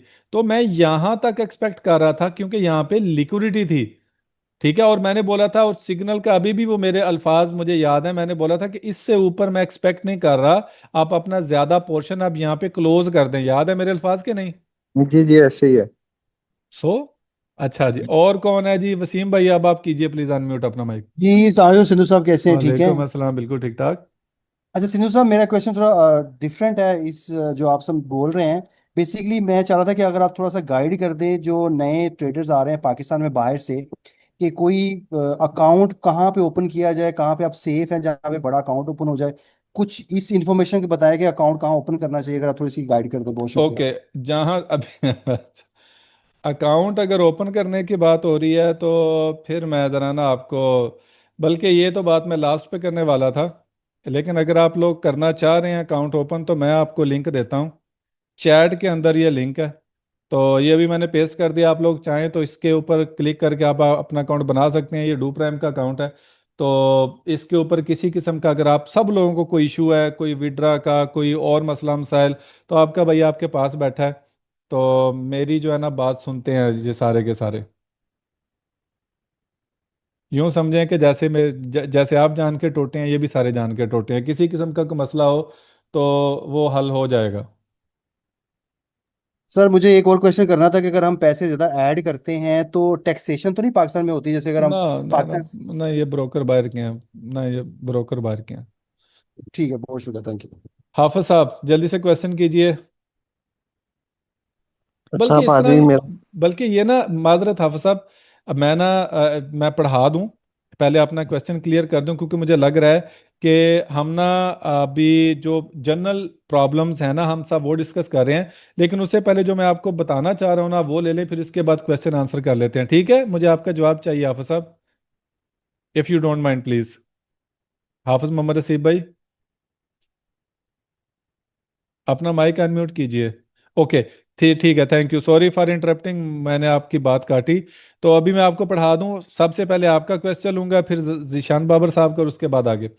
अच्छा, अब यहां पर जो आगे वाला मामला है जो हमने पढ़ना है, ऑफ कोर्स जिसके ऊपर आप लोगों को पता भी होना चाहिए कि हमने करना क्या है, वो है आपका 110% टेक्निकल विसेस फंडामेंटल एनालिसिस। के टेक्निकल और फंडामेंटल एनालिसिस क्या होते हैं? आप में से जिन लोगों को पता है ऑफ कोर्स वो जानते हैं सारे, लेकिन आप में से बहुत सारे बिगनर्स भी हैं जिनको इस बारे में नहीं पता। टेक्निकल एनालिसिस के बारे में ये राय कायम की जाती है कि जो प्राइस एक्शन की बेस पे जो हम कैंडल्स को रीड करते हुए हम अपना एक मामला तय करते हैं, हम उसको टेक्निकल एनालिसिस कहते हैं, जो कि बात बिल्कुल दुरुस्त है। ठीक है, मैं मानता हूं ये आईसीटी, आपका एडवांस्ड एसएमसी, आपका वीएसए वॉल्यूम को भी पढ़ता है, लेकिन ऑफ कोर्स वो कैंडल को भी देखता है। उसके साथ आपकी कोई भी किसी किस्म की कोई स्ट्रेटजी है, वो सारी की सारी बेस्ड ऑन प्राइस एक्शन, और प्राइस एक्शन को ही हम टेक्निकल एनालिसिस कहते हैं। अब प्राइस एक्शन है क्या? प्राइस एक्शन ये है कि आपको सिर्फ ये बात जहन में रखनी होती है कि भाई मान लीजिए कि मार्केट ने पीछे क्या बिहेव दिया था, अब आगे क्या देगी, तो हम same to same previous price action को लेकर हम ये फैसला करते हैं, हम ये एनालिसिस करते हैं कि मार्केट ऐसा करेगी। इसको हम टेक्निकल एनालिसिस जो है वो बोलते हैं। अब मान लीजिए कि यहां पर क्या हुआ, सॉरी, मान लीजिए, अब मोस्ट ऑफ द टाइम आपको एक जनरल कंसेप्ट बता रहा हूं, हमने ये देखा कि मार्केट जो है वो फेयर वैल्यू गैप से रिजेक्शन ले रही है। लाइक यहां पर मार्केट ने क्या किया कि फेयर वैल्यू गैप से रिजेक्शन ले ली, ठीक है। अब हमें पता लग गया यहां से रिजेक्शन ले ली है फेयर वैल्यू गैप से, ये ऊपर वाला भी फेयर वैल्यू गैप था, यहां से भी रिजेक्शन ले ली। तो हमें ये आइडिया हो गया कि जहां जहां भी फेयर वैल्यू गैप है मार्केट वहां से रिजेक्शन लेती है, तो हम क्या करेंगे, हम उसकी बेस पे ट्रेड करना शुरू कर देंगे। लाइक वाइज अब यहां पर क्या है, अब यहां पर ये एक फेयर वैल्यू गैप बना, मार्केट ने नहीं किया। अब यहां पर कोई फेयर वैल्यू गैप बना, देखें मार्केट ने रिजेक्शन ले ली। हमारा जो है वो और ज्यादा कॉन्फिडेंस बिल्ड हो गया कि यार जहां जहां पर भी फेयर वैल्यू गैप बनते हैं मार्केट जो है वो उसको रिस्पेक्ट करती है। फिर हम क्या करते हैं, हम ये फैसला लेते हैं कि भाई जहां जहां भी फेयर वैल्यू गैप बना होगा हम वहां वहां से हम ट्रेड एग्जीक्यूट करेंगे। और इसी को ही हम एग्जांपल दे रहा हूं, टेक्निकल एनालिसिस कहते हैं कि कैंडल्स का बिहेवियर क्या रहा है प्रीवियस मार्केट में, और उसी कैंडल्स के बिहेवियर को लेकर और उस कैंडल ने जो काम किया उससे आगे वाला काम देखकर हम ये फैसला करते हैं कि मार्केट क्या करेगी। अब मान लीजिए, इसको मैं एक और बात भी आसान अल्फाज में समझाने की कोशिश करता हूं कि मान लीजिए कि यहां पर क्या हुआ। ठीक है यार, तो एक सेकंड क्लोज हो जा, मैं दोबारा से करता। अब मान लीजिए मैंने ये देखा यहां पे आपको समझाने के लिए मैं कह रहा हूं, मैंने ये देखा कि जब मार्केट ने क्या किया कि एक स्विंग लो स्वीप कर दिया, मार्केट ने एक स्विंग लो स्वीप कर दिया और उसने क्या किया, ऊपर की तरफ चली गई। अब मेरे जेहन में ये प्राइस एक्शन, ये टेक्निकल बैठ गया कि मार्केट जब भी एक स्विंग लो स्वीप करती है तो वो ऊपर की तरफ चली जाती है। ठीक है, अब ये चीज मेरे जेहन में बैठ गई बड़े अच्छे तरीके से। अब क्या हुआ, मान लीजिए कि अब मैं यहां पर बैठ गया। अब क्योंकि मेरे जेहन में ये वाला एक टेक्निकल एनालिसिस था, एक टेक्निकल थिंग थी, एक कैंडल्स का बिहेवियर था कि मार्केट ने स्वीप किया ऊपर की तरफ निकल गई। अब मुझे लेटेस्ट मार्केट के अंदर क्या मिला, अगेन एक लिक्विडिटी स्वीप मिल गई। अब क्या है, अब मैं सोचूंगा क्योंकि प्रीवियसली भी मार्केट ने स्विंगलो स्वीप करके ऊपर की तरफ मूव दी थी, तो अब मैं कहूंगा कि ये भी स्विंगलो करके ऊपर की तरफ मूव देगा। तो उसके बाद मैंने क्या किया, जैसे स्विंगलो स्वीप किया मैंने यहाँ पे बाय कर लिया, और नतीजा जो है एग्जांपल मैंने देखा कि मार्केट वाकई उसी डायरेक्शन में गई है ऊपर की तरफ जिधर उसको जिधर वो प्रीवियस मार्केट के अंदर गई थी। समझ आ गई है। तो ये चीज आपको बड़े अच्छे तरीके से एक पता होनी चाहिए कि जो टेक्निकल एनालिसिस हैं वो जो भी आपका एक चार्ट प्रिंट हो जाता है, जो कि हिस्ट्री एक जनरेट हो जाती है, तो वो जो है वो मार्केट उसको करती है। अब मैं आपको यहाँ पे एक गोल्डन टिप देता हूं, जो जो कि मैं कल एक बताने वाला था कैंडल स्टिक में, मैं प्राइस एक्शन की बात कर रहा हूं कि मान लीजिए मेरी एक फेवरेट कैंडल है फार्मूला एंगल्फिंग। फार्मूला एंगल्फिंग ये है एक फार्मूला एंगल्फिंग मेरे हिसाब से, ठीक है, ये वाली एक फार्मूला एंगल्फिंग है। फार्मूला एंगल्फिंग ये होती है कि एक कैंडल प्रीवियस कैंडल की बॉडी और विक दोनों को अपने अंदर छुपा ले और कैंडल की क्लोजिंग नीचे दे दे, उसको फार्मूला एंगल्फिंग कहते हैं। अब कैंडल का जो प्राइस एक्शन है, टेक्निकल एनालिसिस है, वो मुझे ये कहते हैं कि जब जब भी ये वाला काम मार्केट में हुआ है, मार्केट उस डायरेक्शन में मूव की है। अब मुझे ये पता लग गया, अब मैं ढूंढूंगा इस तरह की कैंडल्स मार्केट के अंदर कि जब जब मार्केट में ये फॉर्म होगा तो मैं देखूंगा कि मार्केट ने क्या किया। मुझे पता लगा कि यहां पर भी तो मार्केट ने ऐसा ही किया, उसका नतीजा आपके सामने। फिर मैंने देखा फिर मैंने देखा कि यार यहां पर भी तो मार्केट ने यही काम किया है, डबल कंफर्मेशन, मार्केट नीचे। उसके बाद मैंने देखा और कहा, और मुझे कहां पे मिलता है, हम और भी फाइंड कर लेते हैं कि जब जब ये वाला काम हुआ मार्केट ने क्या मूव दिया है। और हम देख लेते हैं, एक मिनट में अभी सेलिंग के ये देखें, ये देखें ये क्या है, क्या ये वाली सेम फार्मूला एंगल्फिंग नहीं है? बिल्कुल है। अब क्या है, एक मिनट ठहरो जरा, यहां पर ये देखें, ये वाला मार्केट ने जब भी कैंडल बनाई ये गिरा दी, कितना लंबा गिरावट लेकर आया। मुझे समझ आ गई कि भाई टेक्निकली तौर पे मार्केट जब भी ऐसा काम करती है वो मार्केट को बड़े बुरे तरीके से गिरा देती है। अब जब जब भी मार्केट में ये देखें, अब ये देखें ये क्या हुआ, मार्केट में सेम कैंडल बनी क्या नहीं, और ये देखें ये गिरा दी। तो इसका मतलब ये है कि जब मुझे पता लग गया कि जब जब भी मार्केट में फार्मूला एंगल्फिंग बनेगी तो मार्केट नीचे जाएगी। तो ये क्या है, ये है मार्केट का प्रीवियस बिहेवियर, कि मार्केट ने अपने पास्ट में क्या मामला किया था और उस मामले के बाद रिजल्ट क्या आया। फिर उसके बाद हम देखते हैं कि उसका जो रिजल्ट आया उसको हम अपने आने वाले टाइम में अप्लाई करते हैं। समझ आ रही है? जैसे मान लीजिए कि फार्मूला गल्फिंग का पीछे वाला हमारा काफ़ी अच्छा एक्सपीरियंस जो है ना वो रहा है, और हमने देखा कि फार्मूला गल्फिंग की बेस पे मार्केट नीचे आती है। तो हमने क्या किया, हमने यहाँ पे प्रीवियस एक्सपीरियंस को लेकर हमने यहाँ पे अपनी सेल की ट्रेड एग्जीक्यूट कर दी, बिल्कुल बेफिक्र होके कि मार्केट जब भी most of the time market ने ये किया तो यही हुआ, और हम अपना कोई ना कोई लिक्विडिटी लेवल टारगेट कर देते हैं, और आपने देखा कि मार्केट जो है ना वो झटके से अपना सारे काम जो है ना वो उसने निपटा लिए। ठीक है? तो ये वाला जो बिहेवियर आपको मैंने अभी बताया इसको हम बोलते हैं टेक्निकल एनालिसिस। अच्छा, इसके बाद आ जाता है फंडामेंटल एनालिसिस। याद रखें कि फॉरेक्स एक ऐसी फील्ड है जिसके अंदर इंटरनेशनल लेवल पे आपके जितने भी सारे के सारे वो मामले बनते हैं, जितने भी आपके वो चीज़ें इंटरनेशनल लेवल पे हो रही होती हैं, तो वो आपको आपके आप पर, आपकी ट्रेडिंग पर इंटरनेशनल लेवल पे करेंसी की स्ट्रेंथ और वीकनेस पे काम कर रही होती हैं।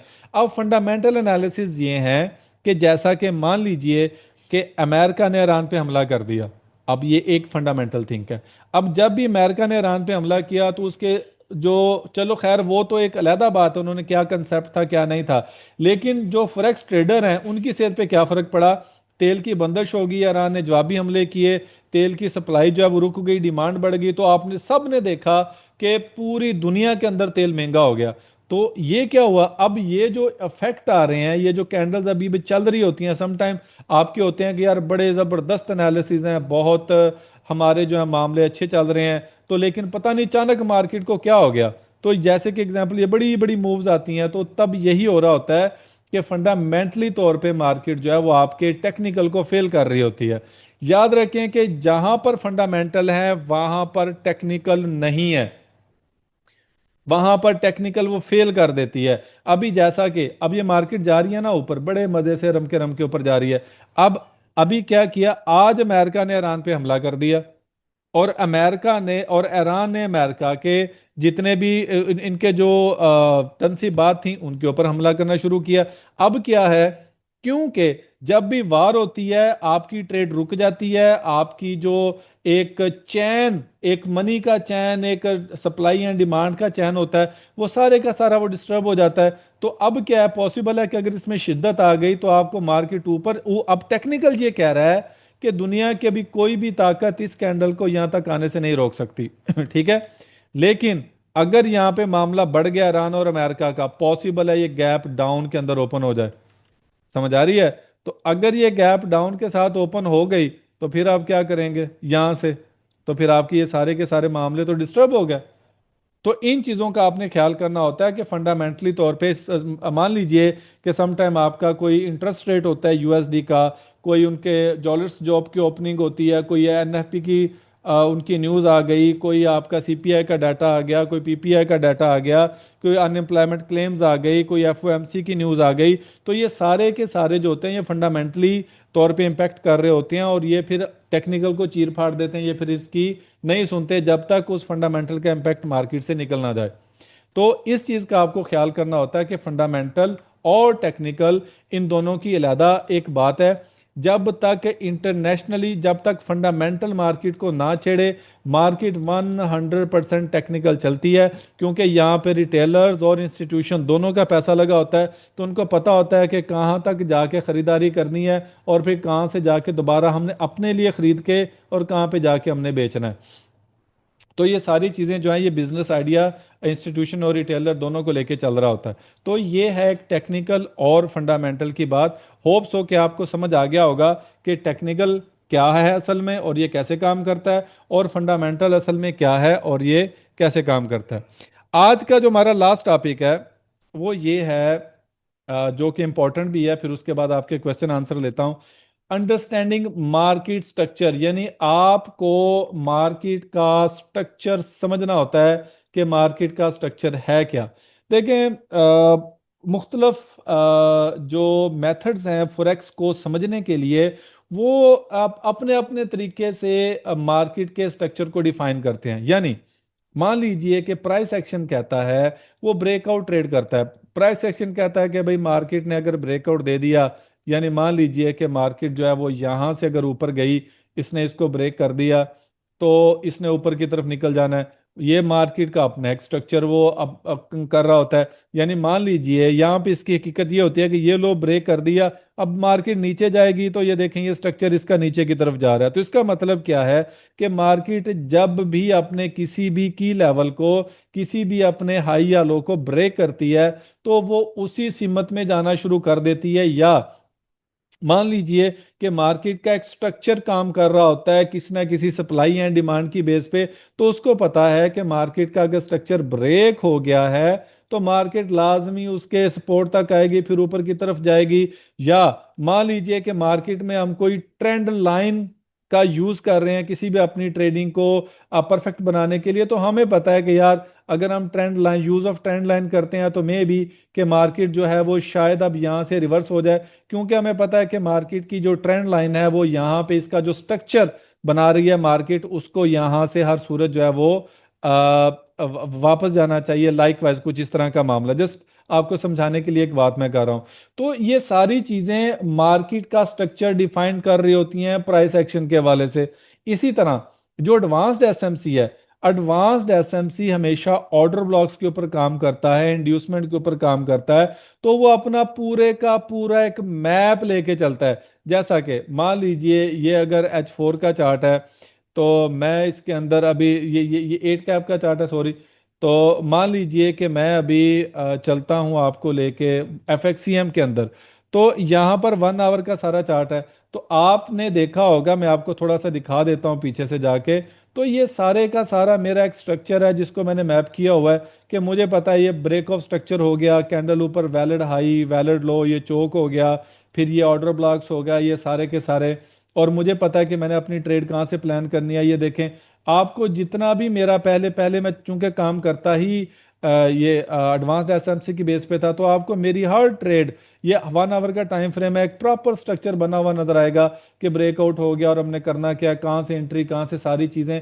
तो ये सारे के सारे आपके ब्रेकआउट, सारे के सारे रीटेस्ट, सारे के सारे ऑर्डर ब्लॉक्स के आपने मार्केट को पकड़ना कहाँ पे है, आपने ट्रेड कहाँ से लेनी है, आपने कहाँ पे कौन सा एक्शन लेना है। तो ये सारे के सारे आपको मार्केट का स्ट्रक्चर जो है वो बता रहे होते हैं कि मार्केट जो इस वक्त फॉर्म कर रही होती है अपने किसी ना किसी प्राइस एक्शन को, तो वो उसका इंपैक्ट क्या आएगा आपके ऊपर, आपकी अपनी ट्रेडिंग के ऊपर। जैसे कि मान लीजिए कि अभी यहाँ पर अगर हमने एनालिसिस किए हैं 1 आवर के कि मार्केट यहाँ पे जा रही है, तो ये देखें ये भी तो एक स्ट्रक्चर को फॉलो कर रही है ना, कि मार्केट ने क्या किया। और स्ट्रक्चर वही, फिर वही बात आ जाती है कि जो पहले हम सारे काम कर चुके होते हैं, या जो मार्केट पहले अपना प्रिंट कर चुकी होती है, मार्केट उसी को ही फॉलो कर रही होती है। तो यहां पर भी हमने देखा कि मार्केट को स्विंग हाई तक आना चाहिए एक मूव देने के बाद, और इस तरह मार्केट काफी दफा पहले कर चुकी है। तो इसीलिए हमें पता है कि मार्केट का जो स्ट्रक्चर है वो सपोर्टिव है बाय के लिए। तो हम अभी यहां तक बाय देखेंगे, अगर यहां पे स्वीप करेगा तो फिर हम नेक्स्ट कोई ना कोई लिक्विडिटी लेवल जो फाइंड करेंगे। लाइक वाइज इसी तरह स्ट्रक्चर काम करते हैं। लेकिन कुछ मेथड ऐसे हैं जो कि स्ट्रक्चर को नहीं मानते, जैसे आईसीटी के अंदर आईसीटी स्ट्रक्चर वगैरह को नहीं मानता। आईसीटी किसी किस्म के कोई स्ट्रक्चर को नहीं मानता। आईसीटी कहता है मुझे बस ये देखना है कि मोस्ट रीसेंट ट्रेंड क्या है। अभी अगर मोस्ट रीसेंट ट्रेंड बाय का है तो आईसीटी कहता है कि मुझे बस बाय करना है, मुझे नहीं देखना सेलिंग क्या है। ठीक है। यहां पर यहां पर यहां पर मार्केट का मोस्ट रिसेंट ट्रेंड सेल था, तो आईसीटी कहता है कि भाई मुझे अभी सेलिंग ही देखनी है, मुझे अभी बाइंग नहीं देखनी, जब तक कि कुछ कंफर्मेशन ना हो जाए कि मार्केट अपना ट्रेंड ही चेंज कर चुकी है, तब तक हम उसको उसके अंदर सेल की अपॉर्चुनिटी ही फाइंड करते रहेंगे। तो जो मार्केट का जो स्ट्रक्चर है आपको ये देखना है ओवरऑल, जैसा कि मैंने भी आपको बताया कि हम अगर एनालिसिस करते हैं तो हमें एक ओवरऑल बड़ी सारी पिक्चर को देखना होता है कि मार्केट इस वक्त करने क्या वाली है। ट्रेड लेना, ट्रेड को होल्ड करना, टारगेट सेट करने, लिक्विडिटी फाइंड करनी, सॉरी टारगेट सेट करने, ये तो छोटा टाइम फ्रेम का काम है ना।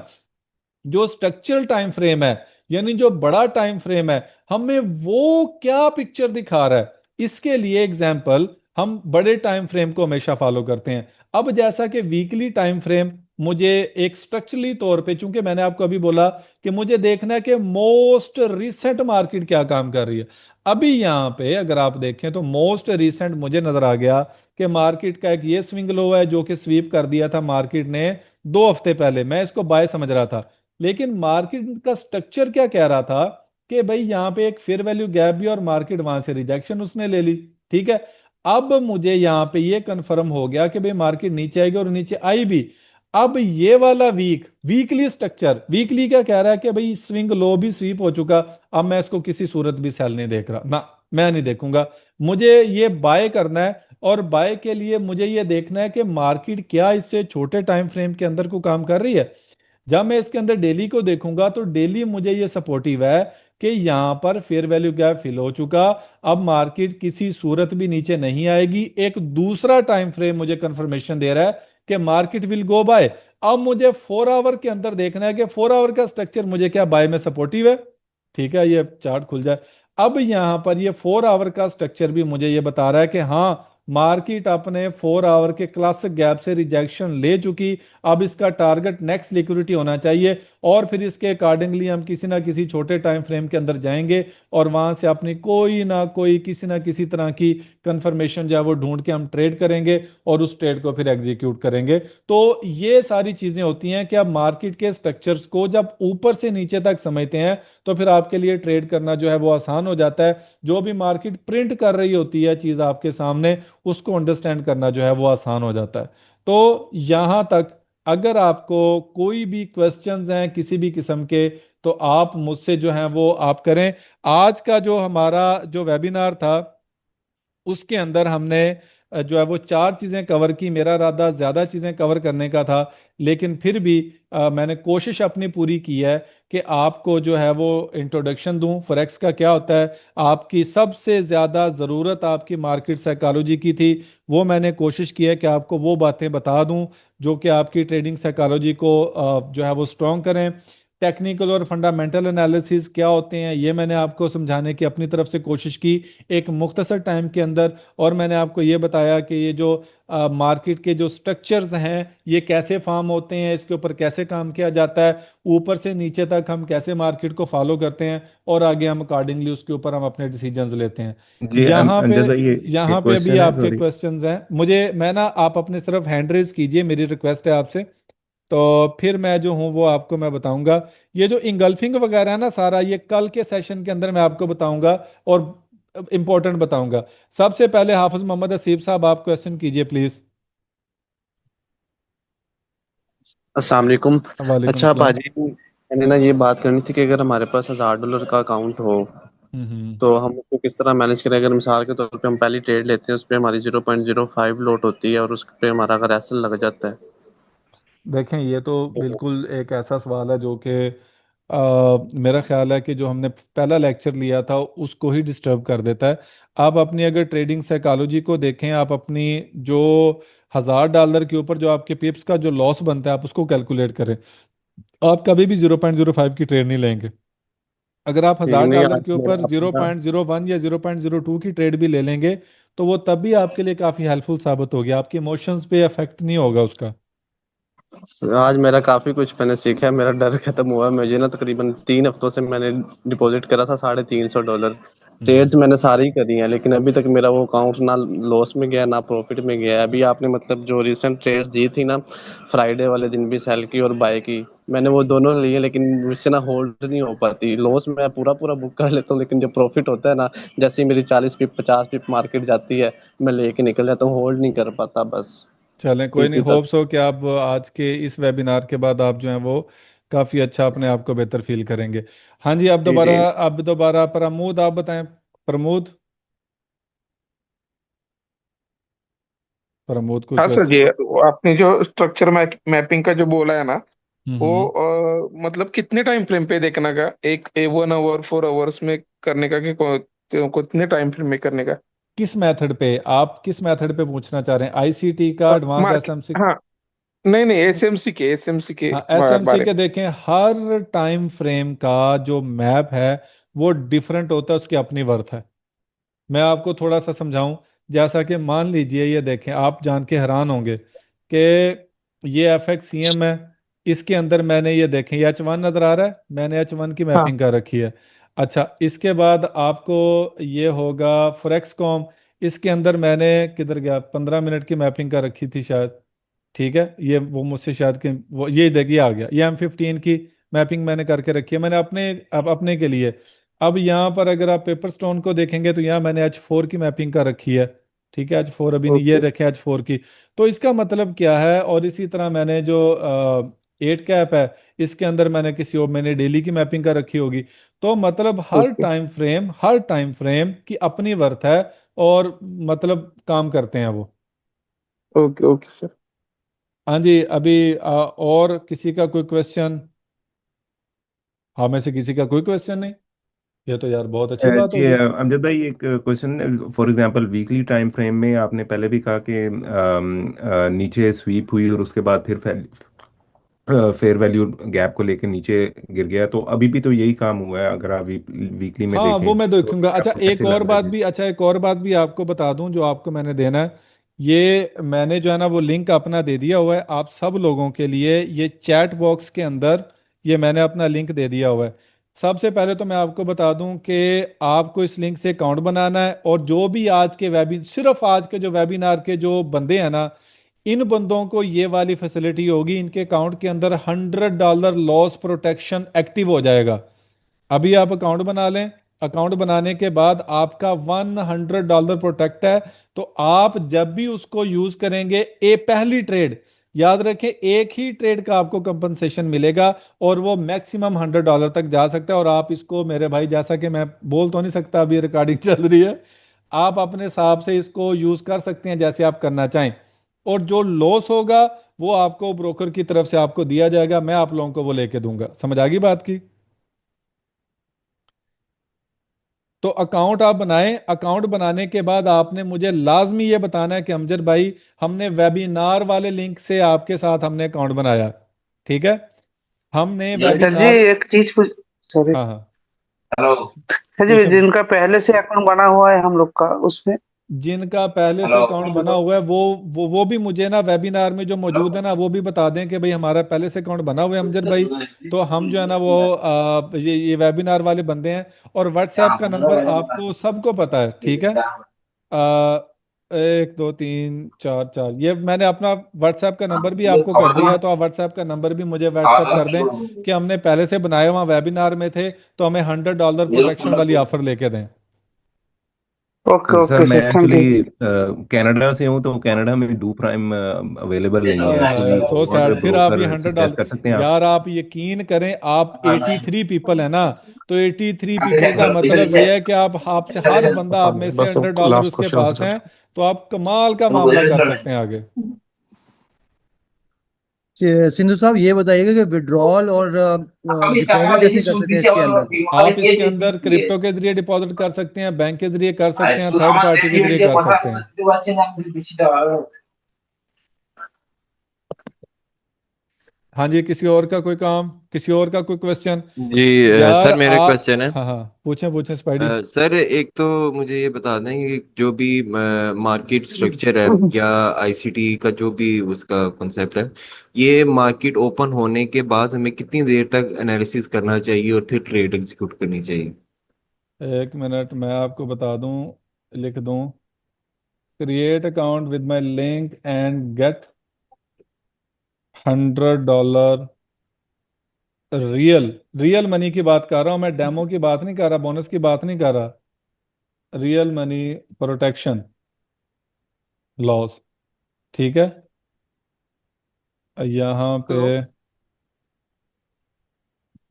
ठीक है जी, अभी फोन ना करो यार। ठीक है, अस्सलाम वालेकुम। वालेकुम अस्सलाम। अमजद भाई अब्दुल रहमान बात कर रहा हूँ भैया जी सिंध से। अब्दुलरहमान भाई, कैसे हैं? ठीक हैं?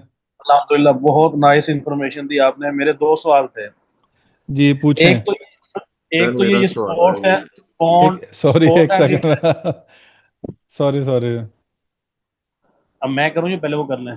आप, मेरा ख्याल है आप स्पाइडी को कर लेने दें, उसने पहले क्वेश्चन ओके पूछा भाई। था। जी स्पाइडी। सर मैंने ये क्वेश्चन पूछा था कि मार्केट ओपन होने के हमें कितनी देर तक एनालिसिस ही करना चाहिए, ट्रेड एग्जीक्यूट नहीं करनी चाहिए, जो आप भी अगर हम। आप मार्केट ओपन होने के बाद 10 साल तक एनालिसिस कर सकते हैं, लेकिन जब एक बार एनालिसिस कर लिया ना, उसको अनडू नहीं करना। लॉस लेना है या प्रॉफिट लेना है। समझ आ रही बात की?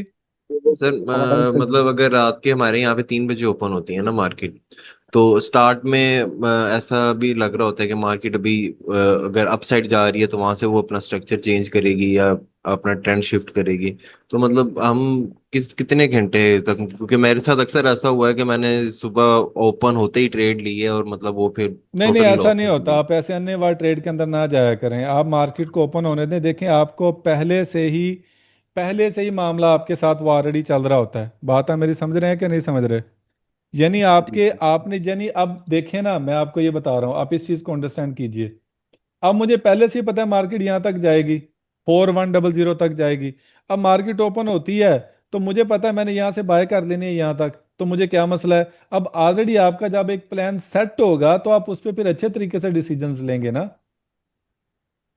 ठीक है। सर एक वो चीज थी, मेरा पहले से ही आपके साथ अकाउंट था, हम्म। आपके आईबी के साथ।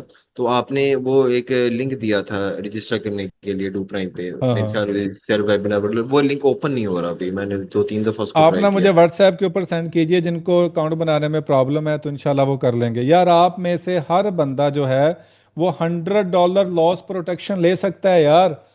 तो ले लो, मसला क्या है? आप अपना $100 डिपॉजिट आप कर लो। तो उसके बाद एग्जांपल दे रहा हूँ, हालांकि आपको जो है वो मिनिमम तो $300 का डिपॉजिट का रिक्वायर्ड है ना। तो अभी मैं क्या करूं ये यार? ब्रोकर सुन रहे हैं इधर ये बैठा अमजद हुआ। भाई, अल्लाह के बंदे, आप $300 डिपॉजिट करें, आप $100 रिस्क पे रखें, बाकी आप ट्रेड करें ना करें, आपकी मर्जी।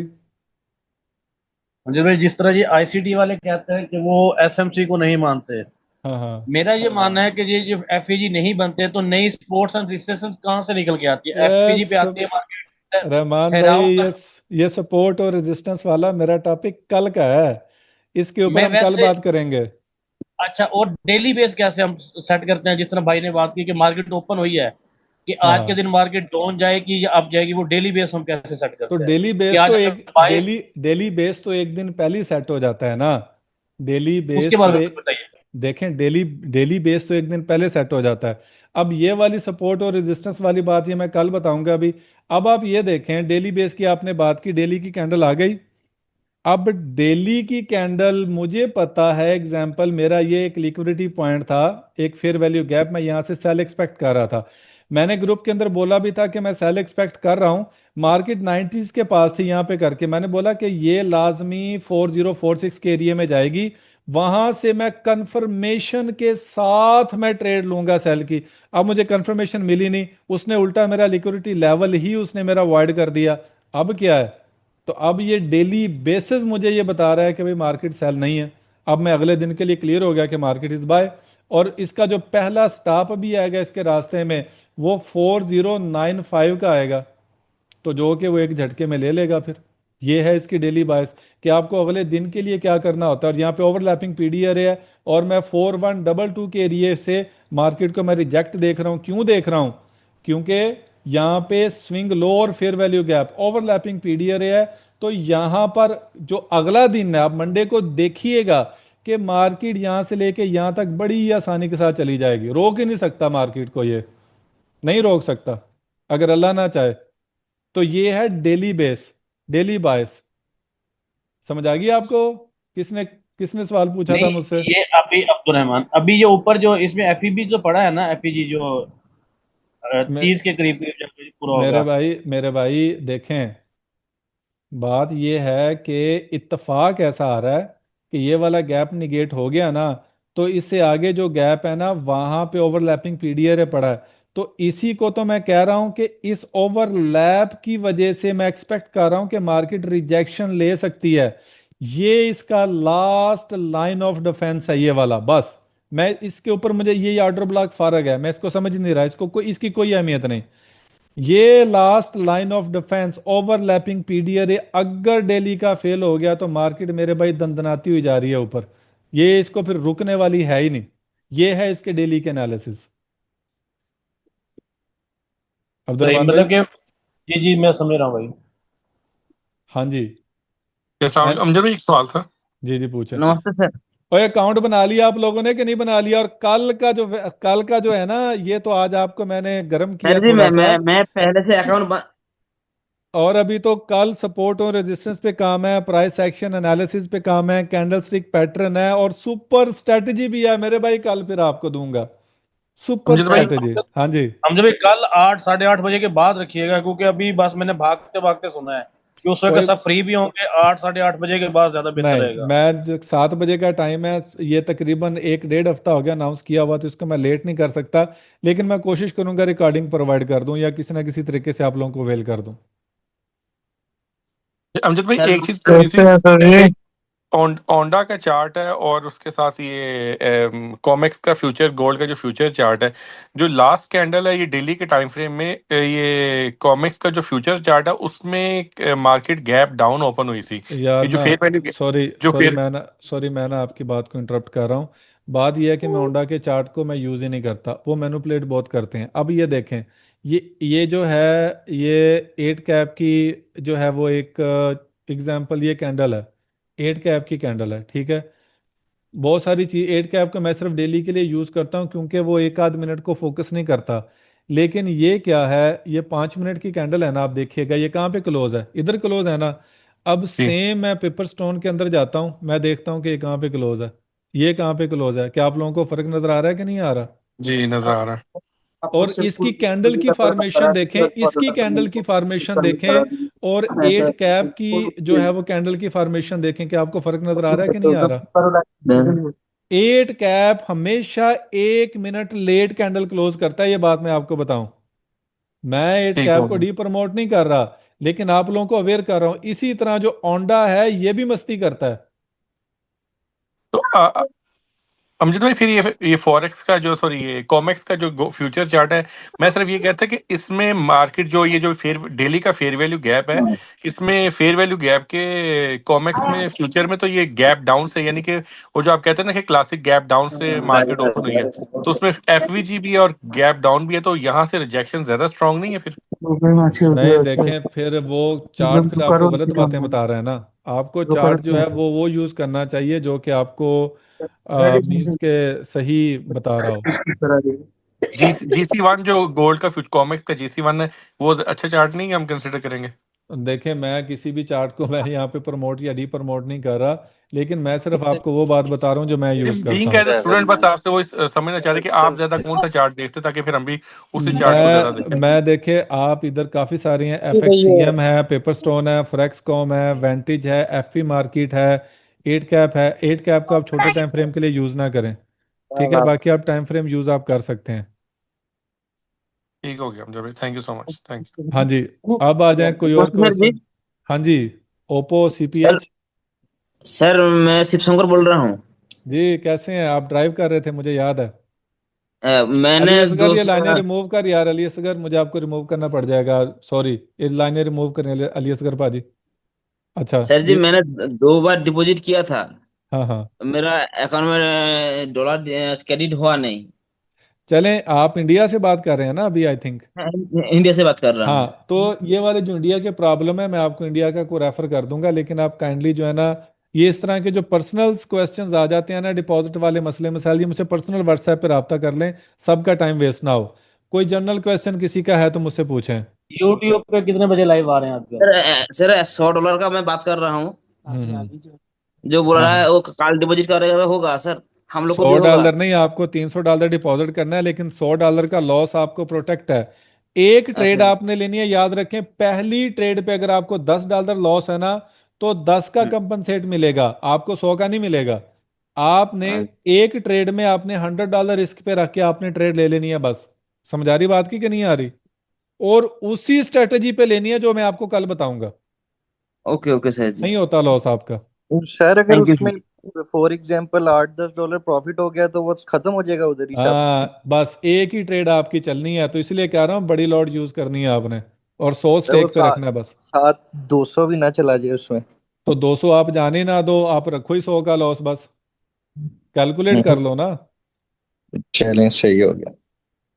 ठीक है, बनाए अकाउंट और इसके ऊपर, और आपने मुझे बताना है व्हाट्सएप के ऊपर, सर मैं वेबिनार में था, मैंने वेबिनार से लिंक से अकाउंट बनाया, और चूंकि सारी की सारी इसकी हिस्ट्री या रिकॉर्डिंग वगैरह मेरे पास होगी तो वेरीफाई हो जाएगा। जितने भी लोग इस वेबिनार में हैं उन सब के एक्टिव हो चुका होगा ये, अगर वो अकाउंट बनाएंगे तो $100 प्रोटेक्शन हो चुका होगा अभी आपके एक्टिव। सर पहले से अकाउंट बना हुआ है, मैं अब आपको व्हाट्सएप मैसेज करता हाँ, हूँ तो फिर उसका। व्हाट्सएप कर दें, जिनका पहले से जी अकाउंट बना हुआ है वो भी हो जाएंगे इंशाल्लाह। जी ठीक है। कोई और क्वेश्चन अमजद भाई आपका? आप लोग मुझे बताइए आपको आज का वेबिनार कैसा लगा, कोई इन्फॉर्मेशन मिली अच्छी कि नहीं मिली, क्या मामला बना? जी अमजद भाई जी जी, जान के टोटे। ਸਾਡੀ ਡੂ ਪ੍ਰਾਈਮ ਅਕਾਊਂਟ ਦੇ ਹਵਾਲੇ ਮੇਰਾ ਇੱਕ ਸਵਾਲ ਹੈ। ਇਹਦੇ ਵਿੱਚ अच्छा 4-5 ਦਿਨ ਤੋਂ ਇੱਕ ਮਸਲਾ ਮਸਾਇਲ ਆ ਰਿਹਾ ਸੀਗਾ ਕਿ ਟ੍ਰੇਡ ਫਸ ਜਾਂਦੀ ਸੀਗੀ, ਕਲੋਜ਼ ਵੀ क्या? ਨਹੀਂ ਸੀ ਹੋ ਰਹੀ। हाँ, वो 4-5 दिन नहीं, वो मेरा ख्याल है वो कल कल शाम का मसला था जब मार्केट में वोलेटिलिटी आई थी। अच्छा, एक और बात भी, अगर आप लोगों को, ये मैं ऑन दी रिकॉर्ड बात कह रहा हूँ आप सब लोगों को, अगर आप लोगों की इस तरह की कोई ट्रेड जिन्होंने मेरे लिंक से अकाउंट बनाया, ये सिर्फ मैं अपनी जिम्मेदारी ले रहा हूँ और किसी की नहीं, आप लोग मेरे लिंक से अकाउंट बनाएं, मेरे आईबी में आ जाएं, उसको जितनी भी आपके मामले होंगे मैं ब्रोकर से रिक्वेस्ट करूंगा, कोशिश करूंगा, और वो मसले को हल करते भी हैं। एक बात, दूसरी बात ये है कि यहाँ पर एग्जाम्पल, आप कोई ट्रेड क्लोज कर रहे हैं, आपकी ट्रेड क्लोज नहीं हुई, आपने फौरी तौर पर उसकी वीडियो रिकॉर्ड कर लेनी है, फौरी तौर पे, ठीक है? रिकॉर्ड करके आपने जी वीडियो मुझे सेंड कर देनी है। तो याद रखें कि अगर आपका प्रॉफिट चल रहा है ना $50, एग्जाम्पल आप $100 लगा लें, आपका प्रॉफिट चल रहा है, आपने क्लोज की और वो नहीं हुई, और वो वापस आके $100 नेगेटिव क्लोज हो गई है, तो हम $200 ब्रोकर से लेंगे। बात मेरी समझ आ रही कि नहीं आ रही? सर बिल्कुल मैं सही है। विटनेस हूँ इस बात का, मुझे आपने ऑलरेडी लेके दिए हुए हैं 2 दफा ऐसे। तो ये आपके साथ, ओ भाई मैं यकीन करें, मैं खुदा को हाजिर नाजर जान के कहता हूँ, मैंने इसे कोई पैसे नहीं दिए कि ये बात करनी है इधर आके। नहीं नहीं, मैं वाकई ले नहीं, मैं चुका हूँ एक बाकियों दफा। को कह रहा हूँ, मैं बाकियों को कह रहा हूँ भाई, ये $227 मुझे मिले थे, ਅੱਛਾ और ਸਾਡੇ एक दफा ਸਾਡੇ ਅਕਾਊਂਟ ਪਹਿਲੇ ਬਣਿਆ ਹੋਇਆ, ਇਹਨੂੰ ਹੁਣ ਤੁਹਾਡੇ ਨਾਲ कैसे किਵੇਂ कनेक्ट करिए जी। आप मुझे व्हाट्सएप पे रब्ता करें, आपकी ईमेल सेंड करवाते हैं। अच्छा, आपको अगर पहले से अकाउंट बना है और मेरे साथ लिंक नहीं है ना, तो आपका आईबी चेंज हो जाएगा, वो मैं आपको करवा अच्छा दूंगा। जी व्हाट्सएप से मुझसे रब्ता करें कि मेरा पहले का अकाउंट बना हुआ है। ठीक है जी। हाँ जी। अब आप मुझे ये बात बताएं कि कमेंट करके मुझे बता दें कि आपका आज को सेशन में कुछ समझ आई नहीं आई, कोई बात सीखने को मिली, या हमें फुद्दू वेबिनार अमजद था भाई कल हमारा। आप ओवरलैपिंग पीडीआर नहीं नहीं समझाएंगे सर जी, कल? बहुत अच्छा माशाल्लाह जबरदस्त है ये। चलें, ये हुई ना बात। ओवरलैपिंग पीडीआर मैं आपको समझा दूंगा, आपकी अगर रिक्वेस्ट है तो अस्सलाम मैं वालेकुम समझा भाजी। दूंगा। वालेकुम अस्सलाम। भाजी अहमद रजा हूँ, डीपी वाला। आए, वो जिसने एक गंदे से लड़के की डीपी लगाई। हाँ जी भाजी। यकीन करें, आपकी आवाज से लग रहा है कि आपकी वही डीपी है। अस्तगफिरुल्लाह, सही है भाजी, इसकी रिकॉर्डिंग मिलेगी? मैं कोशिश करूंगा, मैं ना इसको कोई करके तो मैं किसी ना किसी तरीके से किसी ना किसी प्लेटफॉर्म पे अवेलेबल कर दूं।